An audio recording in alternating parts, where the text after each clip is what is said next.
नमस्कार और स्वागत है आपका यूबीई न्यूज़ में, जहां हम न सिर्फ खबरें लाते हैं बल्कि उसका बारीक और सटीक विश्लेषण भी करते हैं। कई बार आप कुछ अहम खबरें मिस कर देते हैं, लेकिन हम आपके लिए लेकर आए हैं अप्रैल का डिटेल रिकैप। तो चलिए नजर डालते हैं उन सभी खबरों पर। अमेरिकी विदेश मंत्रालय के प्रवक्ता मैथ्यू मिलर ने एक बयान जारी कर कहा कि अमेरिका उन 4 कंपनियों को चिन्हित कर रहा है जो बड़े पैमाने पर तबाही फैलाने वाले हथियारों और उनकी सप्लाई में शामिल रही है।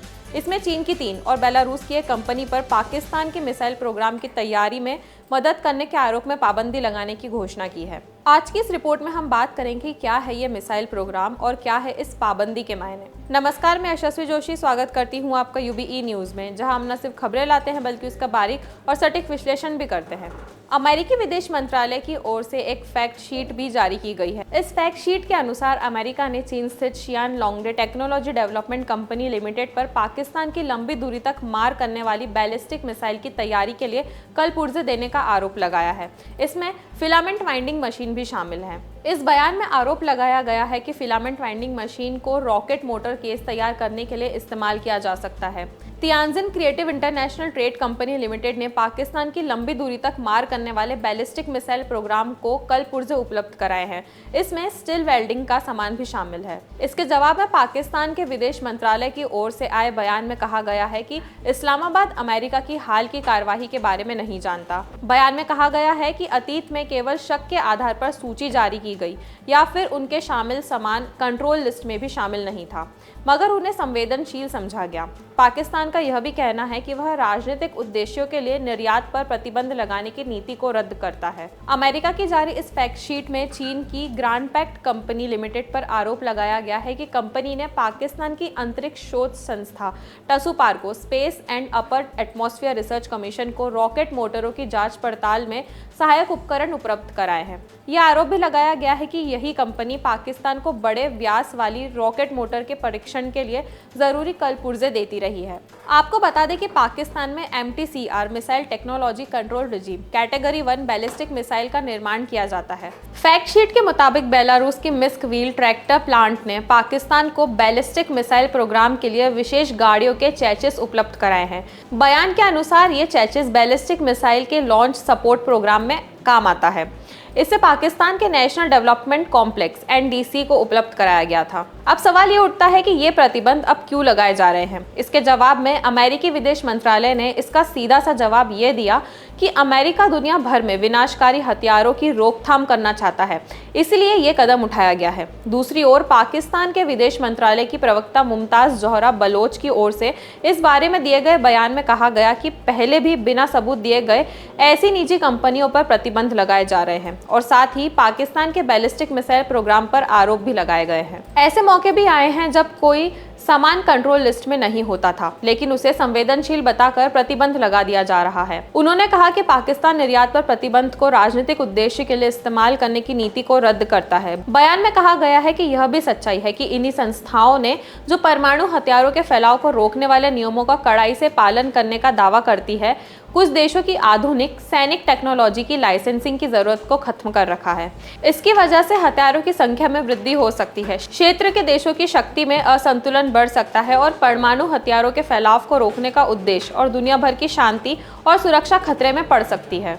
वो कहती हैं, हमने कई बार इस बात को सामने रखा है कि निर्यात पर प्रतिबंध मनमाने आधार पर ना लगाया जाए और ऐसी प्रक्रिया अपनाई जाए जिससे आर्थिक और सामाजिक विकास के लिए जरूरी टेक्नोलॉजी पर आधारहीन प्रतिबंध ना लगे। पाकिस्तान इस बात के लिए भी तैयार है कि किसी भी चीज के इस्तेमाल और इस्तेमाल के समय की पुष्टि की प्रक्रिया बनाने के लिए बातचीत की जाए, ताकि व्यावसायिक उपभोक्ता इन भेदभावपूर्ण प्रतिबंधों से प्रभावित ना हो। दूसरी ओर रक्षा मामलों पर नजर रखने वाले विशेषज्ञों का विश्लेषण कुछ और बताता है। रक्षा मामलों में विशेषज्ञ सैयद मोहम्मद अली ने कहा कि ये अफसोस की बात है कि दुनिया भर में अंतर्राष्ट्रीय कानून, अंतर्राष्ट्रीय संस्थाएं और अंतर्राष्ट्रीय टेक्नोलॉजी तक पहुंच जियोपॉलिटिक्स से प्रभावित रही है। उन्होंने कहा, पश्चिमी देश चीन के आर्थिक विस्तार को रोकने या सीमित करने की कोशिश करते रहे हैं। उन्होंने कहा कि इन प्रतिबंधों के बाद उन आरोपों को चुनौती देने, उनका जवाब देने या फिर इन मामलों में कानूनी राहत पाने की सभी जिम्मेदारी उन चीनी कंपनियों पर है जिन पर ये आरोप लगाए गए हैं। उन्होंने कहा कि दूसरी ओर पाकिस्तान का कई दशकों से यही जवाब रहा है कि उनके रणनीतिक कार्यक्रम स्थानीय संसाधनों से बनाए गए हैं। अब बात करते हैं कि कहीं इन प्रतिबंधों का ईरान से तो कोई संबंध नहीं। अगर अमेरिकी विदेश मंत्रालय की ओर से जारी फैक्ट शीट पर नजर दौड़ाएं तो उसमें कठोर प्रतिबंध लगाते हुए 2 टूक कहा गया है कि उन चारों कंपनियों के अमेरिका में मौजूद या अमेरिकी लोगों के पास पाई जाने वाली उनकी सभी संपत्तियां फ्रीज कर दी जाएगी। इसके साथ ही इन कंपनियों के मालिकों पर अमेरिका आने पर प्रतिबंध लगा दिया जाएगा और अमेरिकी नागरिकों को उनके साथ कारोबार करने से रोक दिया जाएगा। लेकिन पत्रकार और विश्लेषक एजाज सैयद ने बताया कि इस प्रतिबंध की एक वजह इस साल फरवरी में सामने आने वाली एक खबर से भी जुड़ी है। उन्होंने कहा कि 4 पाकिस्तानी नागरिकों पर अमेरिकी अधिकारियों ने ईरानी मिसाइल के पुर्जे हुती विद्रोहियों तक पहुंचाने का आरोप लगाया था। उनमें से एक मोहम्मद पहलवान नाम के व्यक्ति पर यह आरोप फरवरी में लगाया गया था कि जबकि उनकी गिरफ्तारी जनवरी में एक ऑपरेशन के दौरान हुई थी। अमेरिका की ओर से यह ऑपरेशन जनवरी की शुरुआत में किया गया था, जिसके दौरान 2 नेवी सेलर मारे गए थे। इस घटना के बाद अमेरिका के फेडरल कोर्ट ने ये तर्क दिए थे कि पाकिस्तानी नागरिक मोहम्मद पहलवान, जो इस घटना के महत्वपूर्ण मुजरिम थे, हथियार पहुंचाने पर 20 साल की सजा और कोस्ट गार्ड से झूठ बोलने पर 5 साल की और सजा हो सकती है। ध्यान रहे कि अमेरिका यह आरोप लगाता रहा है कि हूती विद्रोहियों को कथित तौर पर ईरानी मिसाइल लाल सागर के जरिए मिलते रहे हैं। अमेरिका के न्याय विभाग ने कहा है कि ये हथियार या मिसाइल कथित तौर पर अमेरिकी जहाज पर होने वाले हाल के हमले में इस्तेमाल होते रहे हैं। इसी वजह से अमेरिका ने इस साल जनवरी से इस ऑपरेशन को जारी रखा है ताकि हूती विद्रोहियों को किसी तरह की मदद ना हो सके। एजाज सैयद ने कहा, एक और समस्या अमेरिका को ईरान और पाकिस्तान के बढ़ते संबंधों से भी है। ये समस्या ईरानी शिष्टमंडल के 22 अप्रैल को पाकिस्तान आने से भी जुड़ी है। इस दौरे का एजेंडा न केवल आपसी संबंधों को बेहतर बनाना है, बल्कि क्षेत्र की पूरी स्थिति को देखते हुए संयुक्त रणनीति तैयार करना भी है। अमेरिका नहीं चाहता है कि पाकिस्तान के संबंध ईरान से किसी तरह नॉर्मलाइज हो। उन्होंने कहा कि यह पाबंदी एक चेतावनी भी है। अभी तो केवल कंपनी पर पाबंदी लगाई गई है, इसके बाद देश पर भी लगा सकते हैं। हालांकि ये पहली बार नहीं है कि अमेरिका ने किसी देश पर इस तरह का प्रतिबंध लगाया हो। इसके लिए अगर अतीत की कुछ घटनाओं पर नजर दौड़ाए तो पता चलता है कि इसके पहले भी अमेरिका की ओर से पाकिस्तान पर भी इस तरह के प्रतिबंध लगाए गए थे। सन 2021 में अमेरिकी प्रशासन ने पाकिस्तान की 13 कंपनियों पर यह आरोप लगाकर प्रतिबंध लगा दिया था कि ये कंपनियां पाकिस्तान के परमाणु और मिसाइल कार्यक्रम में कथित तौर पर मदद दे रही है। उस समय उन कंपनियों के बारे में विश्लेषकों और शोधकर्ताओं ने कहा था कि उन कंपनियों का पाकिस्तान के परमाणु या मिसाइल प्रोग्राम से कोई संबंध दिखाई नहीं देता, क्योंकि ये कंपनियां व्यापार, इंजीनियरिंग और आयात के कारोबार से जुड़ी है। फिर सन 2023 में भी अमेरिका ने पाकिस्तान को बैलिस्टिक मिसाइल प्रोग्राम के सामान उपलब्ध कराने के आरोप में चीन की 3 कंपनियों पर प्रतिबंध लगाए थे।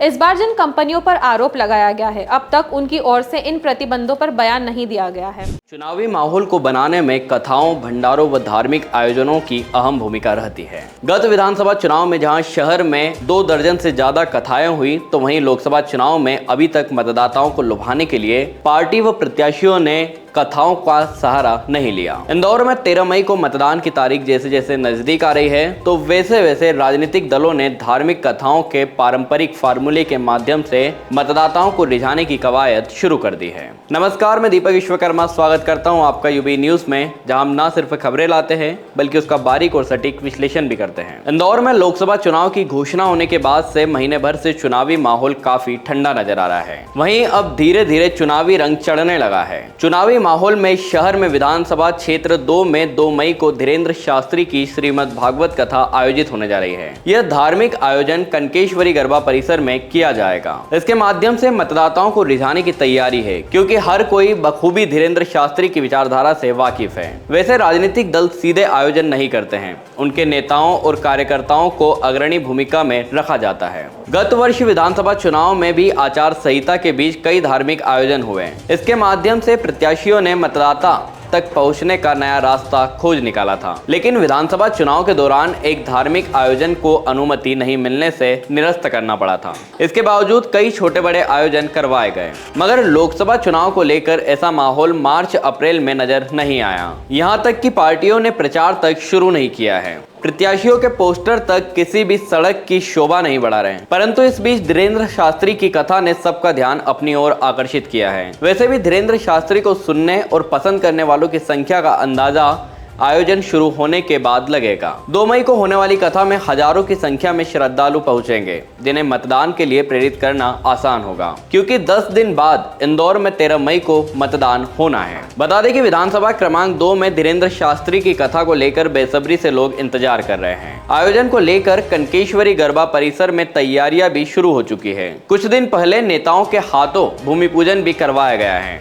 अभी यहाँ भव्य पंडाल बनाया जा रहा है। बकायदा भीड़ पर नियंत्रण रखने के लिए भी कार्यकर्ता लगे हुए हैं। चुनावी दौर में प्रत्याशियों द्वारा कथा का सहारा लिया जाता है। कई बार ऐसा देखने में आया है जब प्रत्याशी कथावाचकों को बुलवा कर कथा करवाते हैं और धर्म ध्वजा के साथ राजनीतिक ध्वजा भी फहराते हैं। लोकसभा चुनाव में देवास में भी कुछ ऐसा ही हो रहा है। हालांकि यहाँ प्रत्याशी कथा नहीं करवा रहे हैं, लेकिन कथा में पहुंच जरूर रहे। ये बात तो जग जाहिर है कि पाकिस्तान बहुत ही खराब तंगी से गुजर रहा है। ऐसी हालात में जब उसके खुद के खाने के लाले पड़ रहे हैं तो वो किसी और को क्या ही देगा। इसके बावजूद पाकिस्तान रूस को चावल आयात कर रहा है, और वो भी इतनी गंदी क्वालिटी का कि रूस को एक बयान जारी करना पड़ा। आज की रिपोर्ट में हम बात करेंगे कि क्या है ये पूरा मामला और रूस की इस पर क्या प्रतिक्रिया है। नमस्कार, मैं यशस्वी जोशी स्वागत करती हूँ आपका यूबीई न्यूज़ में, जहाँ हम न सिर्फ खबरें लाते हैं बल्कि उसका बारीक और सटीक विश्लेषण भी करते हैं। रूस ने पाकिस्तान को चेतावनी दी है कि वह पाकिस्तान से आने वाले चावल पर रोक लगा देगा। रूस ने ये धमकी इसलिए दी है क्योंकि पाकिस्तान से आए चावल की खेप में एक ऐसा कीटाणु मिला है जो अगर अनियंत्रित हो जाए तो फसलों को भारी नुकसान पहुंच सकता है। यही वजह है कि रूस ने धमकी दी है कि अगर फिर से बिना पूरी सावधानी और सफाई बरते चावल भेजा तो वह इसे प्रतिबंधित कर देंगे। हालांकि ये पहली बार नहीं था जब ऐसा हुआ हो। रूस ने साल 2019 में भी पाकिस्तान से आने वाले चावल में स्वास्थ्य संबंधी कारणों से प्रतिबंध लगा दिया था। दिसंबर 2006 में भी रूस ने पाकिस्तान से आने वाले चावल पर प्रतिबंध लगाया था। रूस की संघीय संस्था वेटरनरी एंड फाइटोसैनिटरी सर्विलांस ने पाकिस्तान से आए चावल को दूषित पाया और इसे लेकर नोटिफिकेशन भी जारी किया था। रूस ने पाकिस्तान पर अंतर्राष्ट्रीय नियमों का उल्लंघन करने का आरोप लगाया और चेतावनी दी कि अगर आगे सावधानी नहीं बरती गई तो रूस पाकिस्तान से चावल का आयात बंद कर देगा। रूस ने पाकिस्तान के व्यापार प्रतिनिधि के सामने अपनी नाराजगी जाहिर की है और उनसे मामले की जांच करने को कहा है। रूस के शीर्ष अधिकारियों ने पाकिस्तान के दूतावास को भी पत्र लिखकर भविष्य में निर्यात के अंतर्राष्ट्रीय नियमों का उल्लंघन रोकने को कहा।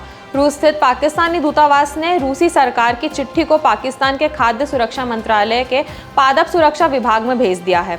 पत्र में साफ कहा गया है कि अगर भविष्य में भी चावलों में सफाई संबंधी समस्या मिली तो पाकिस्तान से चावल खरीद पर रोक लगा दी जाएगी। गौरतलब है कि रूस ने साल 2019 में भी पाकिस्तान से आने वाले चावल में स्वास्थ्य संबंधी कारणों से प्रतिबंध लगा दिया था। दिसंबर 2006 में भी रूस ने पाकिस्तान से आने वाले चावल पर प्रतिबंध लगाया था।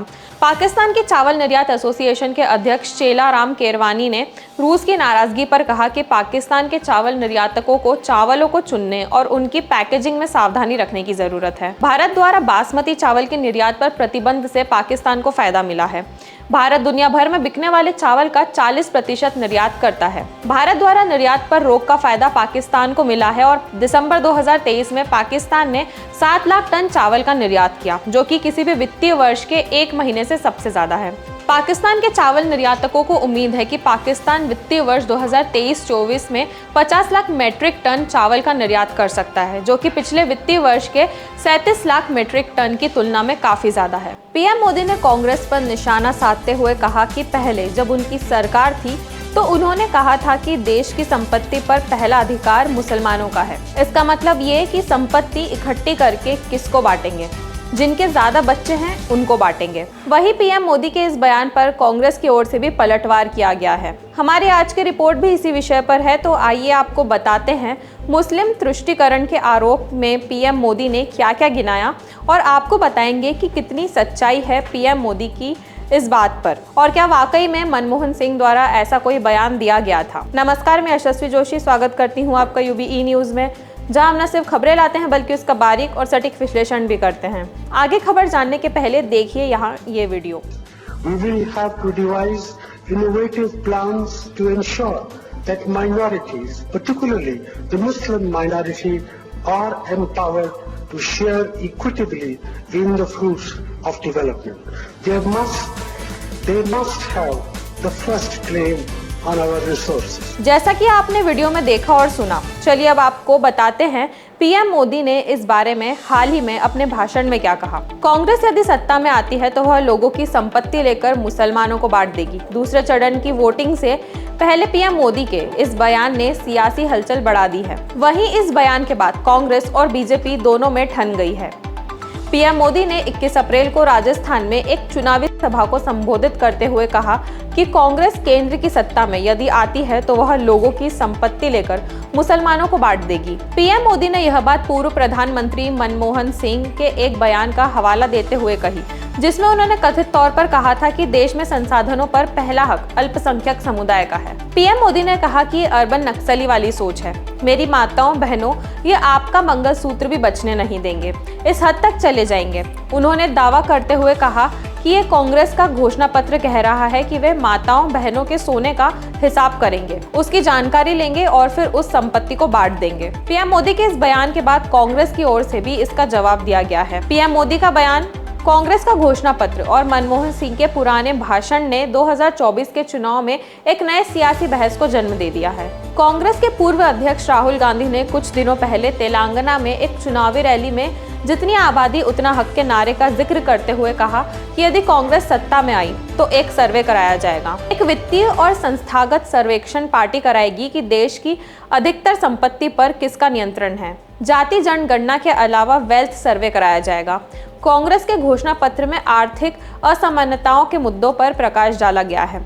कांग्रेस ने यह दावा भी किया था कि राहुल गांधी ने 7 अप्रैल 2024 को हैदराबाद में देश की संपत्ति के पुनर्वितरण का वादा नहीं किया और उनके शब्दों को गलत तरीके से पेश किया गया है। बांसवाड़ा में अपनी रैली में पीएम मोदी ने आरोप लगाया कि कांग्रेस अब वामपंथियों के चंगुल में फंसी हुई है और पार्टी ने अपने घोषणा पत्र में जो कहा है वह चिंताजनक है और गंभीर है। उन्होंने कहा कि ये माओवादी की सोच को जमीन पर उतारने की उनकी कोशिश है। पीएम मोदी ने कहा कि यदि कांग्रेस की सरकार बनेगी तो हर एक की प्रॉपर्टी का सर्वे किया जाएगा। हमारी बहनों के पास सोना कितना है उनकी जांच की जाएगी, उसका हिसाब लगाया जाएगा। हमारे आदिवासी परिवारों में चांदी होती है, उसका हिसाब लगाया जाएगा। ये जो गोल्ड है बहनों का और जो और संपत्ति है ये सबको समान रूप से वितरित कर दी जाएगी। पीएम मोदी ने कहा, क्या आपको ये मंजूर है? पीएम मोदी का इशारा पूर्व प्रधानमंत्री मनमोहन सिंह के 2006 में की गई विवादास्पद पहला हक टिप्पणी की ओर था। हालांकि उस वक्त भी जब इस पर बवाल मचा तब पीएमओ की ओर से स्पष्टीकरण जारी किया गया था। ऐसी की लिस्ट में मुसलमानों को घुसाया जाए और मुसलमानों को सरकारी नौकरियों में अलग से 15% आरक्षण दिया जाए। मुसलमानों को संसाधनों पर पहला हक देना सिर्फ बयान नहीं था बल्कि इसकी प्रक्रिया चल रही थी। ने लिखा है कि मनमोहन सिंह ने बयान से ठीक 1 महीने पहले सच्चर कमेटी की रिपोर्ट आई थी जिसने ये गलत बयानी की थी कि मुसलमानों की दलितों से खराब हालत है। दिलीप मंडल की और रिटायर्ड चीफ जस्टिस और कांग्रेसी नेता रंगनाथ मिश्रा की रिपोर्ट का भी जिक्र किया गया था। जब इजराइल के ऊपर हमास ने पिछले साल अक्टूबर महीने में मिसाइल हमले किए थे, उस समय अमेरिका ने इसकी काफ़ी आलोचना भी की थी और इजराइल को हर तरह की मदद का आश्वासन भी दिया था। पर अब ऐसा लग रहा है कि अमेरिका अपनी बातों से पीछे हट रहा है। इजरायली डिफेंस फोर्स की एक यूनिट नेतजा यहूदा पर अमेरिका प्रतिबंध लगाने पर विचार कर रहा है। आज के रिपोर्ट में हम बात करेंगे कि क्या है ये यूनिट, क्या है इसका काम और क्यों अमेरिका इस पर प्रतिबंध लगाने की बात कर रहा है। नमस्कार, मैं यशस्वी जोशी स्वागत करती हूँ आपका यूबीई न्यूज में, जहां हम न सिर्फ खबरें लाते हैं बल्कि उसका बारीक और सटीक विश्लेषण भी करते हैं। अमेरिका इजराइल के एक यूनिट पर प्रतिबंध लगाने की बात कर रहा है, जिसके बाद इजरायली पीएम बेंजामिन नेतन्याहू भड़क गए हैं। उन्होंने किसी भी प्रतिबंध को अस्वीकार करने की कसम खाई है। प्रधानमंत्री ने रविवार को कहा, मैं अपनी पूरी ताकत से इससे लड़ूंगा। इससे पहले समाचार साइट एक्सियोस ने कहा था कि अमेरिका वेस्ट बैंक में कथित मानवाधिकार उल्लंघन के लिए इजराइल के नेतजा यहूदा बटालियन पर एक्शन लेगा। अमेरिका अगर प्रतिबंध लगाता है तो यूनिट को सहायता नहीं मिलेगी। पिछले सप्ताह अमेरिकी विदेश मंत्री एंटनी ब्लिंकन से इससे जुड़े सवाल पूछा गया था। उनसे पूछा गया था कि क्या वेस्ट बैंक में मानवाधिकार के हनन के आरोप पर इजरायली रक्षा बलों की इकाई पर अमेरिकी सैन्य सहायता की कटौती की जा सकती है। इस पर ब्लिंकन ने कहा, मैंने दृढ़ संकल्प लिया है कि आप आने वाले दिनों में ये देखने की उम्मीद कर सकते हैं। अमेरिका इजराइल का सबसे प्रमुख सहयोगी है, जिसने पहले कभी भी इजरायली डिफेंस फोर्स की यूनिट की सहायता निलंबित नहीं की है। इजरायली सेना ने कहा है कि नेतन्याहू यहूदा अंतर्राष्ट्रीय कानूनों के तहत काम कर रही है।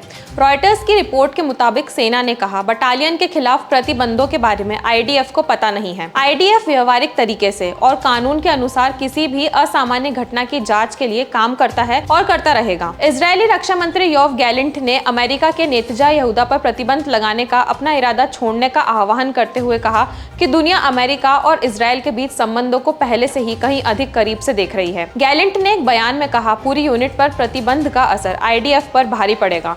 पार्टनर्स और दोस्तों के लिए यह सही रास्ता नहीं है। अब बात करते हैं कि क्या है ये यूनिट और इस यूनिट पर प्रतिबंध की बातें क्यों हो रही है। नेतन्याहू यहूदा की स्थापना 1999 में की गई थी। यह एक विशेष यूनिट है जिसमें अति रूढ़िवादी यहूदी पुरुष सेवा देते हैं। वेस्ट बैंक में कथित दुर्व्यवहार को लेकर यह प्रतिबंध लगाने की योजना बना रही है। एक घटना की बात करें तो जनवरी 2022 में 80 वर्षीय फिलिस्तीनी अमेरिकी उमर असद को वेस्ट बैंक में तलाशी के दौरान इजरायली सैनिकों ने बांध दिया था। इससे उसकी मौत हो गई थी। उस समय अमेरिका ने इस पूरे मामले की आपराधिक जांच और पूर्ण जवाबदेही का आह्वान किया था। हनुमान जन्मोत्सव के मौके पर पूरे देश में एक अलग ही उमंग और उल्लास है। देश के अलग अलग हनुमान मंदिरों में भक्तों की भीड़ देखने को मिल रही है। आज की रिपोर्ट में हम बात करेंगे कि क्यों इस बार की हनुमान जयंती इतनी खास है। नमस्कार, मैं यशस्वी जोशी स्वागत करती हूँ आपका यूबीई न्यूज में, जहां हम न सिर्फ खबरें लाते हैं बल्कि उसका बारीक और सटीक विश्लेषण भी करते हैं। मंगलवार 23 अप्रैल यानी आज हनुमान जी का जन्मोत्सव मनाया जा रहा है। हर साल चैत्र शुक्ल की पूर्णिमा तिथि को हनुमान जन्मोत्सव मनाया जाता है। देश के मंदिरों में सुबह भक्तों की भीड़ उमड़ पड़ी। इस बार की हनुमान जयंती इसलिए भी खास है क्योंकि इस बार शुभ संयोग बन रहे हैं। जैसे मान्यताओं के अनुसार हनुमान जी का जन्म चैत्र महीने की पूर्णिमा तिथि के दिन चित्रा नक्षत्र व मेष लग्न के योग में हुआ था। इस हनुमान जयंती पर वज्र योग बन रहा है, जो कि आज 23 अप्रैल की सुबह से लेकर 24 अप्रैल की सुबह 4:57 तक रहेगा। हनुमान जयंती पर चित्रा नक्षत्र का योग भी बन रहा है, जो कि 23 अप्रैल की सुबह से शुरू होगा और रात 10:32 तक रहेगा। इसके बाद स्वाति नक्षत्र आरंभ हो जाएगा। चित्रा नक्षत्र के स्वामी मंगल ग्रह हैं और हनुमान जी का प्रिय दिन भी मंगलवार है और वज्र योग साहस, बल और पराक्रम का प्रतीक माना जाता है। इसीलिए मंगलवार के दिन चित्रा नक्षत्र और वज्र योग में हनुमान जी के जन्म का उत्सव मनाना ही शुभ होगा। इस दिन भक्तों को पूजा का फल कई गुना बढ़कर प्राप्त होगा। हनुमान जन्मोत्सव के मौके पर इंदौर के विभिन्न मंदिरों में हनुमान मंदिर में बड़ी संख्या में श्रद्धालु इकट्ठा हुए। श्रद्धालुओं ने हनुमान जी की पूजा अर्चना की। इस मौके पर बजरंगबली के जयकारों से मंदिर गूंज उठा। हिंदू नव वर्ष के बाद अब हनुमान जन्मोत्सव के उपलक्ष्य में भाजपा जगह जगह कार्यक्रम का आयोजन करेगी। भाजपा ने मंगलवार को एक साथ 250 से अधिक मंडलों व बूथ पर हनुमान चालीसा का पाठ कराने का निर्णय लिया है। हनुमान जन्मोत्सव के अवसर पर राजधानी में हनुमान चालीसा, सुंदरकांड, प्रभात फेरियां, शोभा यात्राएं और इसी प्रकार के अनेक कार्यक्रम आयोजित किए जाएंगे। शहर भक्ति के उस रंग में रंगा नजर आ रहा है, जिनकी आराधना न केवल प्रभु से मिलवाती है बल्कि भक्ति के साथ साथ शक्ति का संचार भी कर देती है। रुद्र के 11वें अवतार हनुमान जी के जन्मोत्सव पर शहर के सभी छोटे बड़े, नूतन और प्राचीन हनुमान मंदिरों में विशेष अनुष्ठान हो रहे हैं। मंगलवार को हनुमान जन्मोत्सव का विशेष संयोग आस्था, विश्वास और उमंग की सिंदूरी छटा लेकर आया है।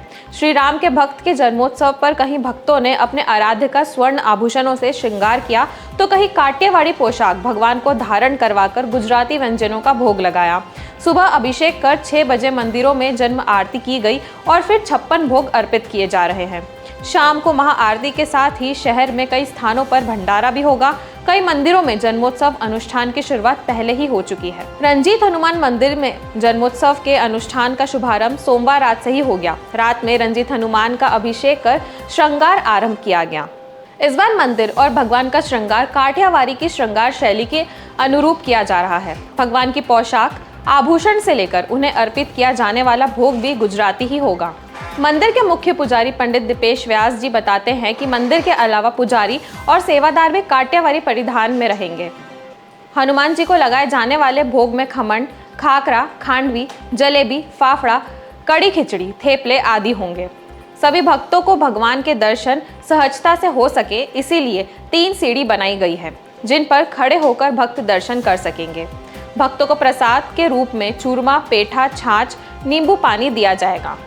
विजयनगर के सत्यसाई चौराहे पर विराजित पंचमुखी हनुमान मंदिर पर भी अलौकिक माहौल है और यहाँ बजरंग बली का विशेष श्रृंगार किया गया है।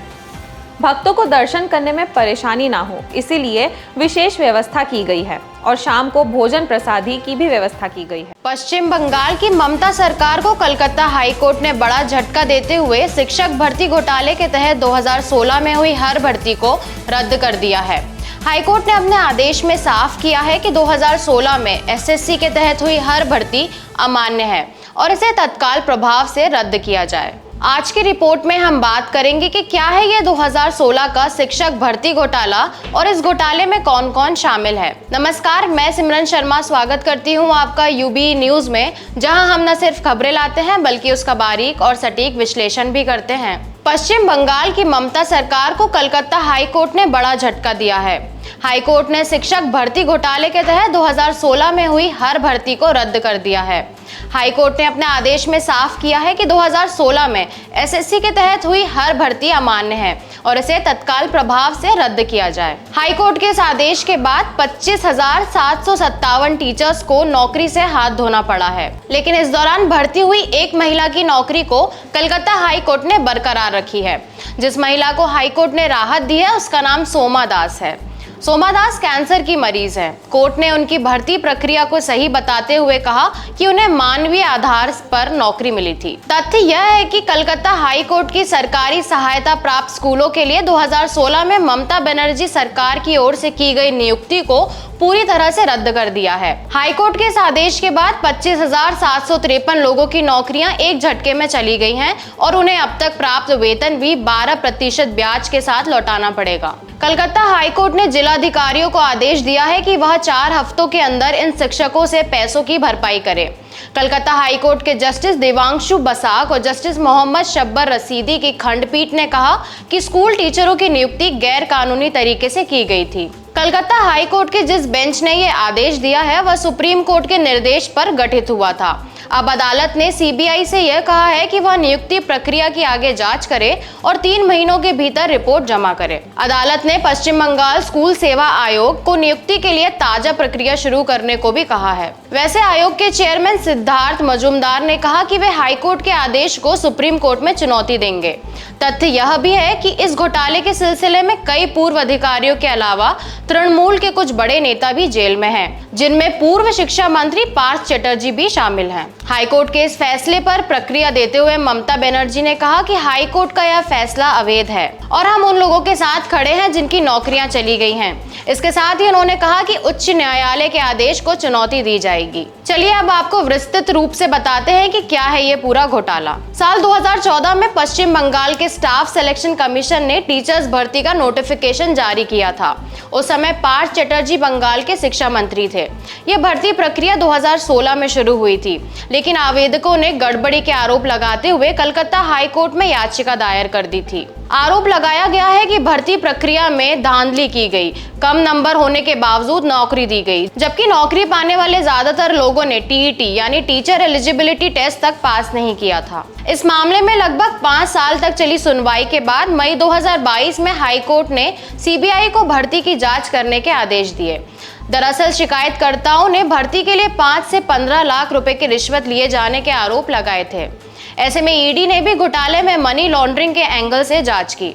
सबूत हाथ लगने पे ईडी ने पार्थ चटर्जी और उनकी करीबी अर्पिता मुखर्जी को गिरफ्तार किया। इसके बाद मुख्यमंत्री ममता बनर्जी ने पार्थ चटर्जी को पद से हटाते हुए पार्टी से निष्कासित कर दिया। याचिकाकर्ताओं का आरोप है कि जिन उम्मीदवारों के नंबर कम थे उन्हें मेरिट लिस्ट में ऊपर स्थान दिया गया। कुछ शिकायतें ऐसी भी थी जिनमें कहा गया था कि कुछ उम्मीदवारों का मेरिट लिस्ट में नाम न होने पर भी उन्हें नौकरी दी गई। याचिकाकर्ताओं ने दावा किया है कि कुछ ऐसे उम्मीदवारों को भी नौकरी दी गई है जिन्होंने टीईटी परीक्षा भी पास नहीं की थी, जबकि राज्य में शिक्षक भर्ती के लिए टीईटी की परीक्षा पास होना अनिवार्य है। ईडी ने इस मामले में 2022 में जांच शुरू की थी। ईडी ने 22 जुलाई को पार्थ चटर्जी के ठिकानों समेत 14 जगहों पर छापेमारी की थी। पार्थ चटर्जी के ठिकानों पर छापेमारी के दौरान ईडी को अर्पिता मुखर्जी की प्रॉपर्टी के दस्तावेज मिले थे। जब पार्थ चटर्जी से अर्पिता के बारे में पूछा गया तो उन्हें संतोषजनक जवाब नहीं मिला। इसके बाद ईडी के रडार पर अर्पिता मुखर्जी आ गई। जब ईडी ने अर्पिता के फ्लैट पर छापा मारा तो उन्हें वहां से करीब 21 करोड़ रुपए कैश, 60 लाख की विदेशी करेंसी, 20 फोन और अन्य दस्तावेज मिले। अर्पिता एक मॉडल हैं और वे बंगला और उड़ीसा फिल्मों में छोटे मोटे रोल करती रही हैं। ईडी ने अर्पिता के दूसरे ठिकानों पर भी छापेमारी की थी। इस दौरान ईडी को अर्पिता के घर से 27.9 करोड़ रुपए कैश मिला था। इसके अलावा ईडी को 4.31 करोड़ रुपए का गोल्ड मिला। इसमें 1-1 किलो की 3 सोने की ईंटें, आधा किलो के 6 सोने के कंगन और अन्य ज्वेलरी शामिल थे। बता दें कि इस मामले में हाईकोर्ट ने सीबीआई को अपनी जांच जारी रखते हुए आरोपियों के खिलाफ कड़ी कार्रवाई करने को कहा है। हाईकोर्ट ने पश्चिम बंगाल स्कूल सर्विस कमीशन को नए सिरे से भर्ती प्रक्रिया शुरू करने के भी निर्देश दिए हैं। अब देखने लायक बात यह है कि इस घोटाले की वजह से हजारों उम्मीदवारों का भविष्य अधर में लटक गया है और इसकी एकमात्र वजह है भ्रष्टाचार। गौर करने लायक बात यह भी है कि अयोग्य शिक्षक बच्चों को पढ़ा रहे हैं और इन बच्चों का क्या भविष्य होगा। कल प्रधानमंत्री नरेंद्र मोदी ने राजस्थान के बांसवाड़ा की एक चुनावी जनसभा से लोकसभा चुनाव को एक नया रंग दिया, जब उन्होंने कांग्रेस पर आरोप लगाया कि अगर कांग्रेस सत्ता में आती है तो आपकी मेहनत से की गई कमाई को समाज में एक खास वर्ग घुसपैठियों में बांट देगी। उन्होंने जनता से पूछा कि क्या आपको ये मंजूर है। इस बयान के लिए उन्होंने पूर्व प्रधानमंत्री डॉक्टर मनमोहन सिंह की 2006 के उस बयान का सहारा लिया जब डॉक्टर सिंह ने कहा था कि इस देश के संसाधनों पर एक खास वर्ग का हक सबसे पहले है। आज की रिपोर्ट में हम आपको बताएंगे कि क्या सच में ऐसा हो सकता है कि अगर सरकार जब चाहे आपकी संपत्ति पर कब्जा करके किसी को भी दे सकती है या खुद रख सकती है। नमस्कार, मैं यशस्वी जोशी स्वागत करती हूं आपका यूबीई न्यूज में, जहां हम न सिर्फ खबरें लाते हैं बल्कि उसका बारीक और सटीक विश्लेषण भी करते हैं। संपत्ति का अधिकार मुख्य रूप से भारत के संविधान के अनुच्छेद 300A द्वारा शासित होता है। इसमें कहा गया है कि कानून के अधिकार के अलावा किसी भी व्यक्ति को उसकी संपत्ति से वंचित नहीं किया जाएगा। पहले के प्रावधानों के विपरीत मौजूदा स्थिति यह है कि संपत्ति का अधिकार पूर्ण नहीं है और इसे कानून द्वारा विनियमित किया जा सकता है। इस संशोधन के अनुसार निजी संपत्ति का होना एक मौलिक मानव अधिकार है। इसे कानूनी प्रक्रियाओं और आवश्यकताओं का पालन किए बिना राज्य द्वारा नहीं लिया जा सकता। अब बात करते हैं कि क्या ऐसा पहले कहीं हुआ है। इस बात का जवाब पता करने के लिए हमें जर्मनी के दार्शनिक कार्ल मार्क्स की संपत्ति के बारे में लिखी 2 किताबों को समझना पड़ेगा, जिसने पूरे विश्व में तहलका मचा दिया था। ये किताब थी कम्युनिस्ट घोषणा पत्र और दास कैपिटल। उस समय पूरी दुनिया में करोड़ों लोगों पर राजनीतिक और आर्थिक रूप से निर्णायक असर डाला था। माना जाता है कि रूसी क्रांति के बाद सोवियत संघ का उदय इस बात का उदाहरण था। यहाँ तक कि 20वीं सदी के इतिहास पर समाजवादी खेमे का बहुत असर रहा है। पहले ये समझ लेते हैं कि कार्ल मार्क्स की वो कौन से सिद्धांत थे जिन्होंने नए वर्ग और संपत्ति के बंटवारे को लेकर नया ताना बाना समझाया था। कार्ल मार्क्स ने कम्युनिस्ट घोषणा पत्र समेत कई लेखों में पूंजीवादी समाज में वर्ग संघर्ष की कल्पना की। उन्होंने बताया था कि आखिरकार इस संघर्ष में सर्वहारा वर्ग पूरी दुनिया में बुर्जुआ वर्ग को हटाकर सत्ता पर कब्जा कर लेगा। इस बात को उन्होंने विस्तार से अपनी रचना दास कैपिटल में भी जिक्र किया था। 20वीं सदी में मजदूरों ने रूस, चीन और क्यूबा जैसे देशों में शासन करने वालों को उखाड़ फेंका और निजी संपत्ति और उत्पादन के साधनों पर कब्जा कर लिया। दिल्ली यूनिवर्सिटी में प्रोफेसर राजीव रंजन गिरी कहते हैं कि मार्क्स को ग्लोबलाइजेशन का पहला आलोचक माना जाता है, जिन्होंने दुनिया में बढ़ती अमीरी गरीबी के बीच की खाई के बारे में बात की थी। आज कुछ लोगों के हाथों में दुनिया की 50% से ज्यादा दौलत है। मार्क्स के सिद्धांत का एक अहम पहलू है अतिरिक्त मूल्य यानी सरप्लस वैल्यू। ये वो मूल्य है जो एक मजदूर अपनी मजदूरी के अलावा पैदा करता है। मार्क्स का कहना है कि उत्पादन के साधनों के मालिक इस अतिरिक्त मूल्य को ले लेते हैं और सर्वहारा वर्ग की कीमत पर अपने मुनाफे को अधिक से अधिक बढ़ाने में जुट जाते हैं। ऐसे में पूंजी चंद हाथों में केंद्रित हो जाती है। इससे बेरोजगारी बढ़ती है और मजदूरी में भी गिरावट आती है। कार्ल मार्क्स की इसी थ्योरी को आदर्श मानकर नक्सलियों ने 80 और 90 दशक में कई जमींदारों से उनकी जमीनें छीन ली। जिन्होंने इसका विरोध किया उसे बख्शा नहीं गया और उन्हें जीवित नहीं छोड़ा गया। ऐसा नहीं है कि ये थ्योरी सिर्फ यूरोप में प्रचलित थी। संपत्ति के असमान वितरण को देखते हुए आजादी बाद संत विनोबा भावे ने 1951 में भूदान आंदोलन की शुरुआत की। यह स्वैच्छिक भूमि सुधार आंदोलन था। विनोबा की कोशिश थी कि भूमि का पुनर्वितरण सिर्फ सरकारी कानूनों के जरिए नहीं हो, बल्कि एक आंदोलन के माध्यम से इसे कामयाब बनाया जाए। 1956 तक इस आंदोलन के तहत दान में 40 लाख एकड़ से ज्यादा की जमीन मिली, मगर बाद में यह आंदोलन कमजोर पड़ गया। दरअसल विनोबा ने गांधीवादी विचारों पर चलते हुए रचनात्मक कार्यों और ट्रस्टीशिप जैसे विचारों का इस्तेमाल करते हुए सर्वोदय समाज की स्थापना की। ये रचनात्मक कार्यकर्ताओं का अखिल भारतीय संघ था। इसका मकसद अहिंसात्मक तरीके से देश में सामाजिक परिवर्तन लाना था। गांधी जी ने ट्रस्टीशिप का जो सिद्धांत दिया, उसके मुताबिक भूस्वामी और अमीर लोगों को अपनी संपत्ति के न्यासी के रूप में काम करना चाहिए। उन्हें अपनी संपत्ति के अधिकार को आम लोगों को समर्पित कर देना चाहिए। संपत्ति के बावजूद उन्हें अपने को मजदूर वर्ग के स्तर पर ले जाना चाहिए और मेहनत करके जीवन यापन करना चाहिए। हालांकि गांधी जी का यह सिद्धांत लोगों ने नहीं अपनाया। प्रधानमंत्री मोदी के इस बयान के बाद से ही विपक्ष तिलमिलाया हुआ है। मोदी के इस बयान पर कांग्रेस नेता राहुल गांधी ने भी पलटवार करते हुए कहा कि पहले चरण में मतदान में निराशा हाथ लगने के बाद नरेंद्र मोदी के झूठ का स्तर इतना गिर गया है कि घबरा कर वह अब जनता को मुद्दे से भटकाना चाहते हैं। कांग्रेस के क्रांतिकारी मैनिफेस्टो को मिल रहे अपार समर्थन के रुझान आने शुरू हो गए हैं। देश अब अपने मुद्दों पर वोट करेगा, अपने रोजगार, अपने परिवार और अपने भविष्य के लिए वोट करेगा। भारत भटकेगा नहीं। भारत में लोकसभा चुनाव चल रहे हैं। ऐसे में राजनीतिक दलों में आरोप प्रत्यारोप का दौर बना हुआ है।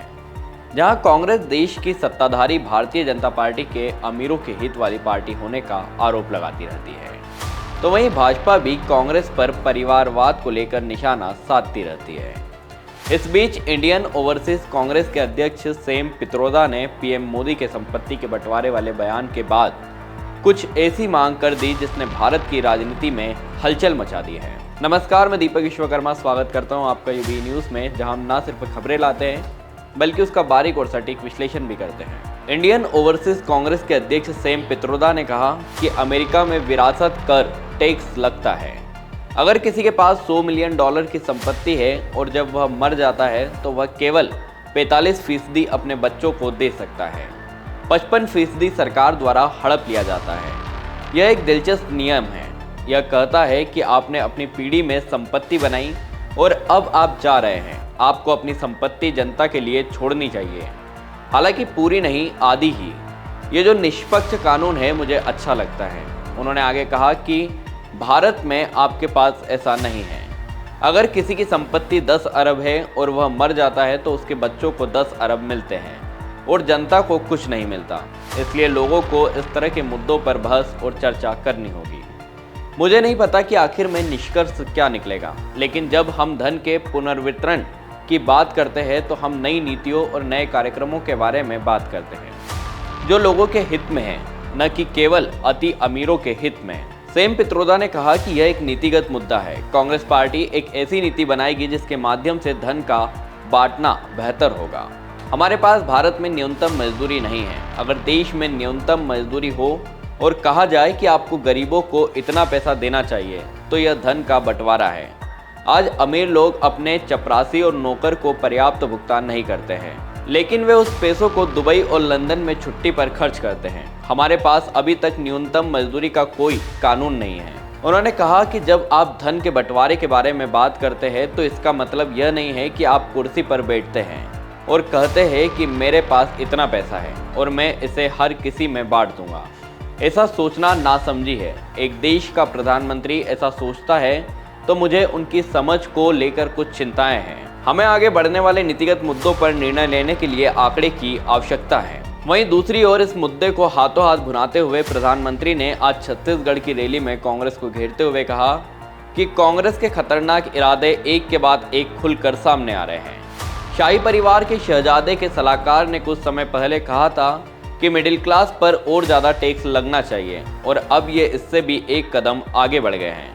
उन्होंने कहा कि कांग्रेस अब विरासत टैक्स लगाएगी, यानी माता पिता से मिलने वाली संपत्ति पर भी टैक्स लगाया जाएगा। तो उससे भी एक कदम आगे चले गए हैं। अब कांग्रेस का कहना है कि वो इनहेरिटेंस टैक्स लगाएगी। माता पिता से मिलने वाली विरासत पर भी टैक्स लगाएगी। आप जो अपनी मेहनत से संपत्ति जुटाते हैं वो आपके बच्चों को नहीं मिलेगी, बल्कि कांग्रेस सरकार का पंजा उसे भी आपसे छीन लेगा। यानी कांग्रेस का मंत्र है कांग्रेस की लूट। कांग्रेस का मंत्र है कांग्रेस की लूट, जिंदगी के साथ भी और जिंदगी के बाद भी। अब हम आपको यह बता देते हैं कि यदि आप संपत्ति कर और विरासत कर को एक ही मान रहे हैं तो ये दोनों अलग अलग हैं। जहां स्टेट टैक्स संपत्ति के बंटवारे से पहले ही उस संपत्ति पर लगाया जाता है, वहीं विरासत टैक्स सीधे उन लोगों पर लगता है जिन्हें विरासत में संपत्ति मिलती है। अमेरिका की सरकार बड़ी संपत्ति पर सीधे स्टेट टैक्स लगाती है, लेकिन अगर इस संपत्ति से कोई कमाई होती है तो उस पर अलग से इनकम टैक्स भी लगता है। भाजपा आईटी सेल के हेड अमित मालवीय ने सेम पित्रोदा के बयान को लेकर कांग्रेस की आलोचना करते हुए कहा कि कांग्रेस ने भारत को बर्बाद करने की ठान ली है। अब सेम पित्रोदा धन के बंटवारे के लिए 50% विरासत टैक्स की वकालत कर रहे हैं। इसका मतलब यह है कि हम अपनी सारी मेहनत और उद्यम से जो कुछ भी बनाएंगे उसका 50% छीन लिया जाएगा।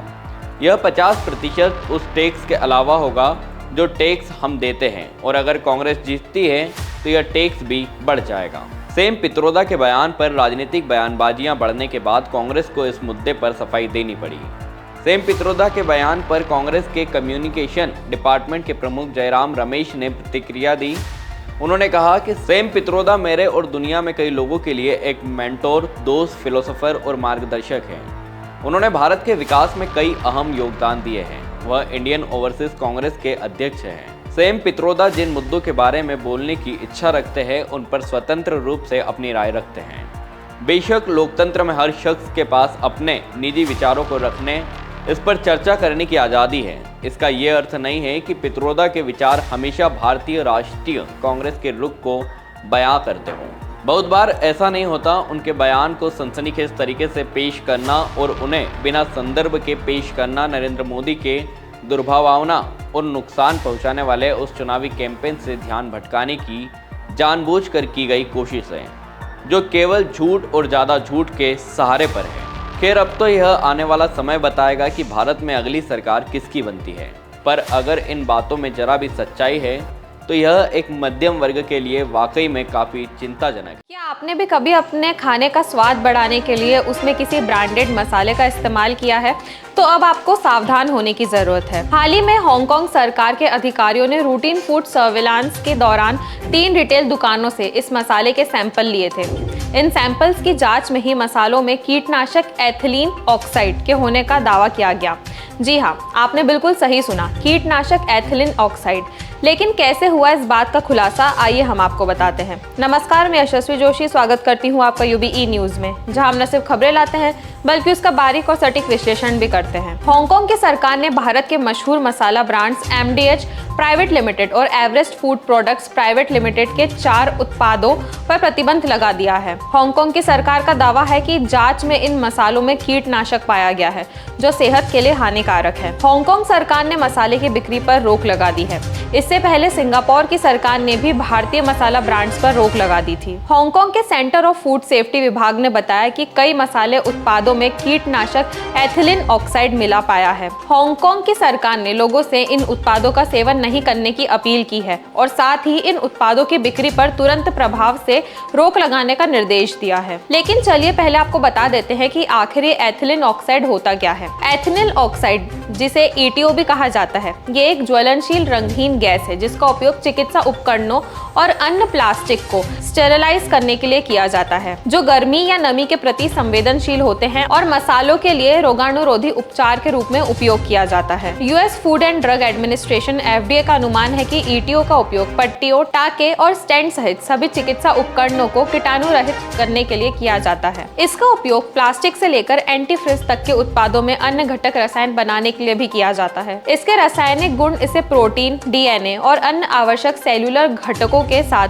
प्रतिक्रिया करके वायरस, बैक्टीरिया और मानव कोशिकाओं को मारने में विशेष रूप से अच्छा बनाते हैं। अध्ययनों ने महिलाओं में ETO एक्सपोजर और स्तन कैंसर के बीच एक संबंध भी दिखाया है। इसके अलावा क्योंकि ETO उत्परिवर्तन जन है, जिसका अर्थ है कि यह कोशिका के DNA को बदल सकता है, बच्चे विशेष रूप से इसके प्रभावों के प्रति संवेदनशील हो सकते हैं। जिन मसालों पर रोक लगाई गई है उनमें MDH का उत्पाद मद्रास करी पाउडर, सांबर मसाला, मिक्स मसाला पाउडर और करी पाउडर मिक्स मसाला शामिल है। हांगकांग की सरकार ने इन उत्पादों के आयात पर रोक लगाने और तुरंत उन्हें दुकानों की बिक्री की जगह से हटाने के निर्देश के साथ ही पहले से मौजूद उत्पादों को वापस भेजने का निर्देश दिया था। इसके अलावा एवरेस्ट ग्रुप के फिश करी मसाले में भी कीटनाशक पाया गया है। एथिलीन ऑक्साइड, जिसे international agency for research on cancer द्वारा ग्रुप पर कार्सिनोजन के रूप में क्लासिफाई किया गया है, जो गंभीर स्वास्थ्य खतरे पैदा करता है, जिसमें ब्रेस्ट कैंसर का भी खतरा शामिल है। हांगकांग सरकार के अधिकारियों ने रूटीन फूड सर्विलांस के दौरान 3 रिटेल दुकानों से इस मसालों के सैंपल लिए थे। इन सैंपल्स की जांच में ही इनमें कीटनाशक एथिलीन ऑक्साइड के होने का दावा किया गया। कैंसर पर रिसर्च करने वाली एक अंतर्राष्ट्रीय एजेंसी ने बताया कि एथिलीन ऑक्साइड इंसानों में कैंसर का कारण बन सकता है। ये पहला मौका नहीं है जब किसी भारतीय मसाला ब्रांड को विदेश में कार्रवाई का सामना करना पड़ा है। साल 2023 में भी अमेरिकी food and drug administration FDA ने साल्मोनेला की मौजूदगी के चलते एवरेस्ट के उत्पादों को हटाने का आदेश दिया था। हांगकांग की सरकार ने बताया कि उनके निर्देशों का उल्लंघन करने वालों के खिलाफ $50,000 का जुर्माना और 6 महीने की जेल की सजा हो सकती है।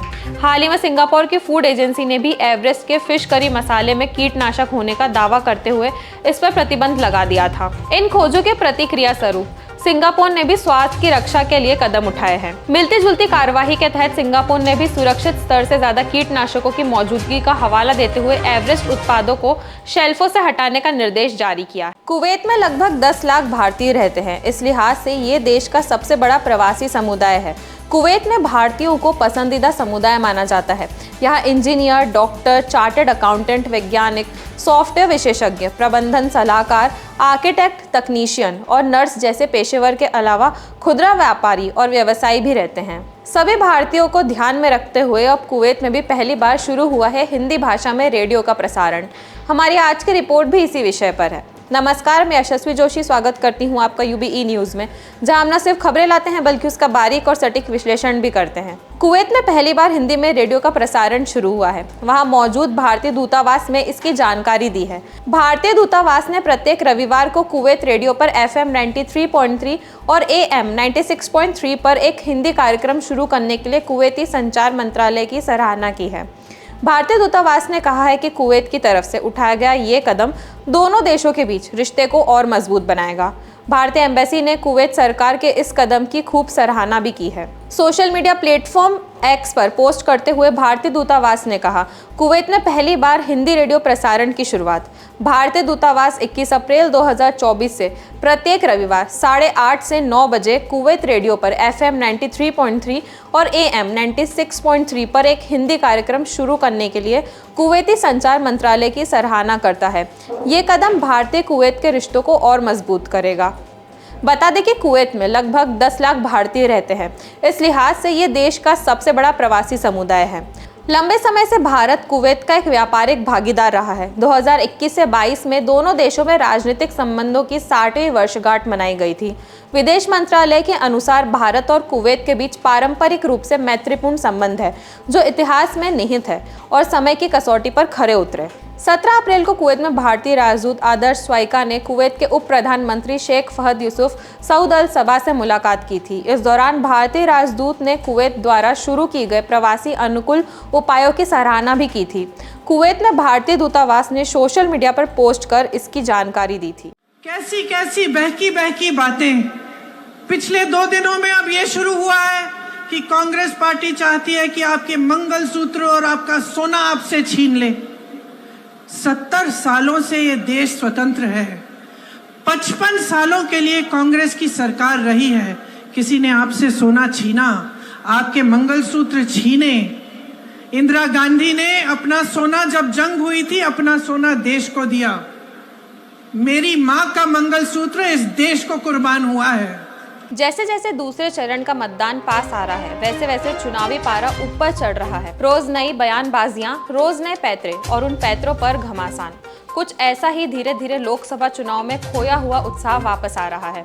प्रधानमंत्री नरेंद्र मोदी के इस बयान पर कि कांग्रेस की नजर अब आपके मंगलसूत्र पर है, इस पर जवाब देते हुए कांग्रेस नेत्री प्रियंका गांधी ने पीएम मोदी को जवाब दिया है। आज की रिपोर्ट में हम बात करेंगे कि क्या है प्रियंका गांधी के बयान के मायने और क्या यह प्रधानमंत्री मोदी के बयान के जवाब में काफी है। नमस्कार, मैं यशस्वी जोशी स्वागत करती हूँ आपका UBE न्यूज में, जहाँ हम न सिर्फ खबरें लाते हैं बल्कि उसका बारीक और सटीक विश्लेषण भी करते हैं। बेंगलुरु की रैली में जनता जनता को संबोधित करते हुए प्रियंका ने कहा कि 2 दिनों से कहा जा रहा है कि कांग्रेस आपसे आपका मंगलसूत्र, आपका सोना छीनना चाहती है। देश की आजादी के बाद से 55 साल तक कांग्रेस की सरकार रही, लेकिन तब किसी ने किसी का सोना, मंगलसूत्र नहीं छीना। जंग के दौरान इंदिरा गांधी ने अपना सोना देश को दिया। मेरी मां का मंगलसूत्र इस देश को कुर्बान हुआ है। ये बीजेपी वाले महिलाओं के संघर्ष को नहीं समझ सकते। प्रियंका गांधी ने कहा कि अगर प्रधानमंत्री मंगलसूत्र का महत्व समझते तो ऐसी बात नहीं करते। 55 साल क्या कांग्रेस ने किसी का सोना या मंगलसूत्र छीना? जब देश युद्ध लड़ रहा था, इंदिरा जी ने अपने गहने देश को दिए थे।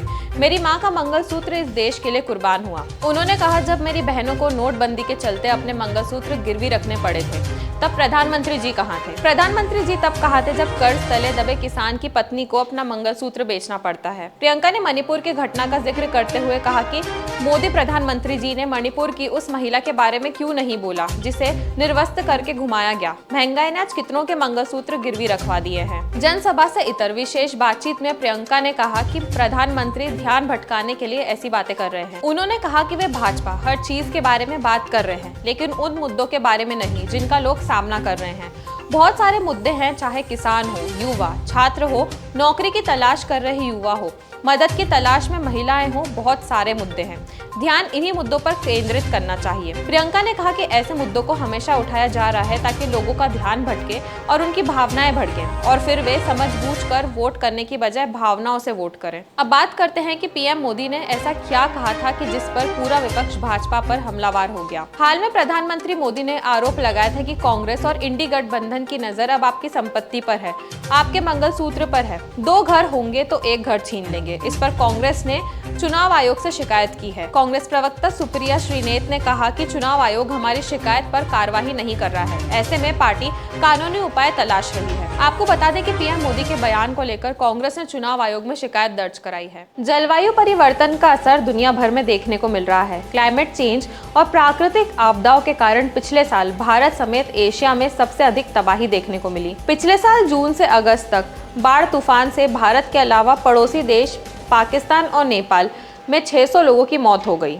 आज की रिपोर्ट में हम आपको बताएंगे कि इस बार क्या है जलवायु परिवर्तन के कारण और कैसा होगा इस पर भारत का प्रभाव। नमस्कार, मैं यशस्वी जोशी स्वागत करती हूं आपका यूबीई न्यूज में, जहां हम न सिर्फ खबरें लाते हैं बल्कि उसका बारीक और सटीक विश्लेषण भी करते हैं। क्लाइमेट चेंज और प्राकृतिक आपदाओं से 2023 में भारत और उसके पड़ोसी देशों समेत एशिया में सबसे अधिक तबाही हुई।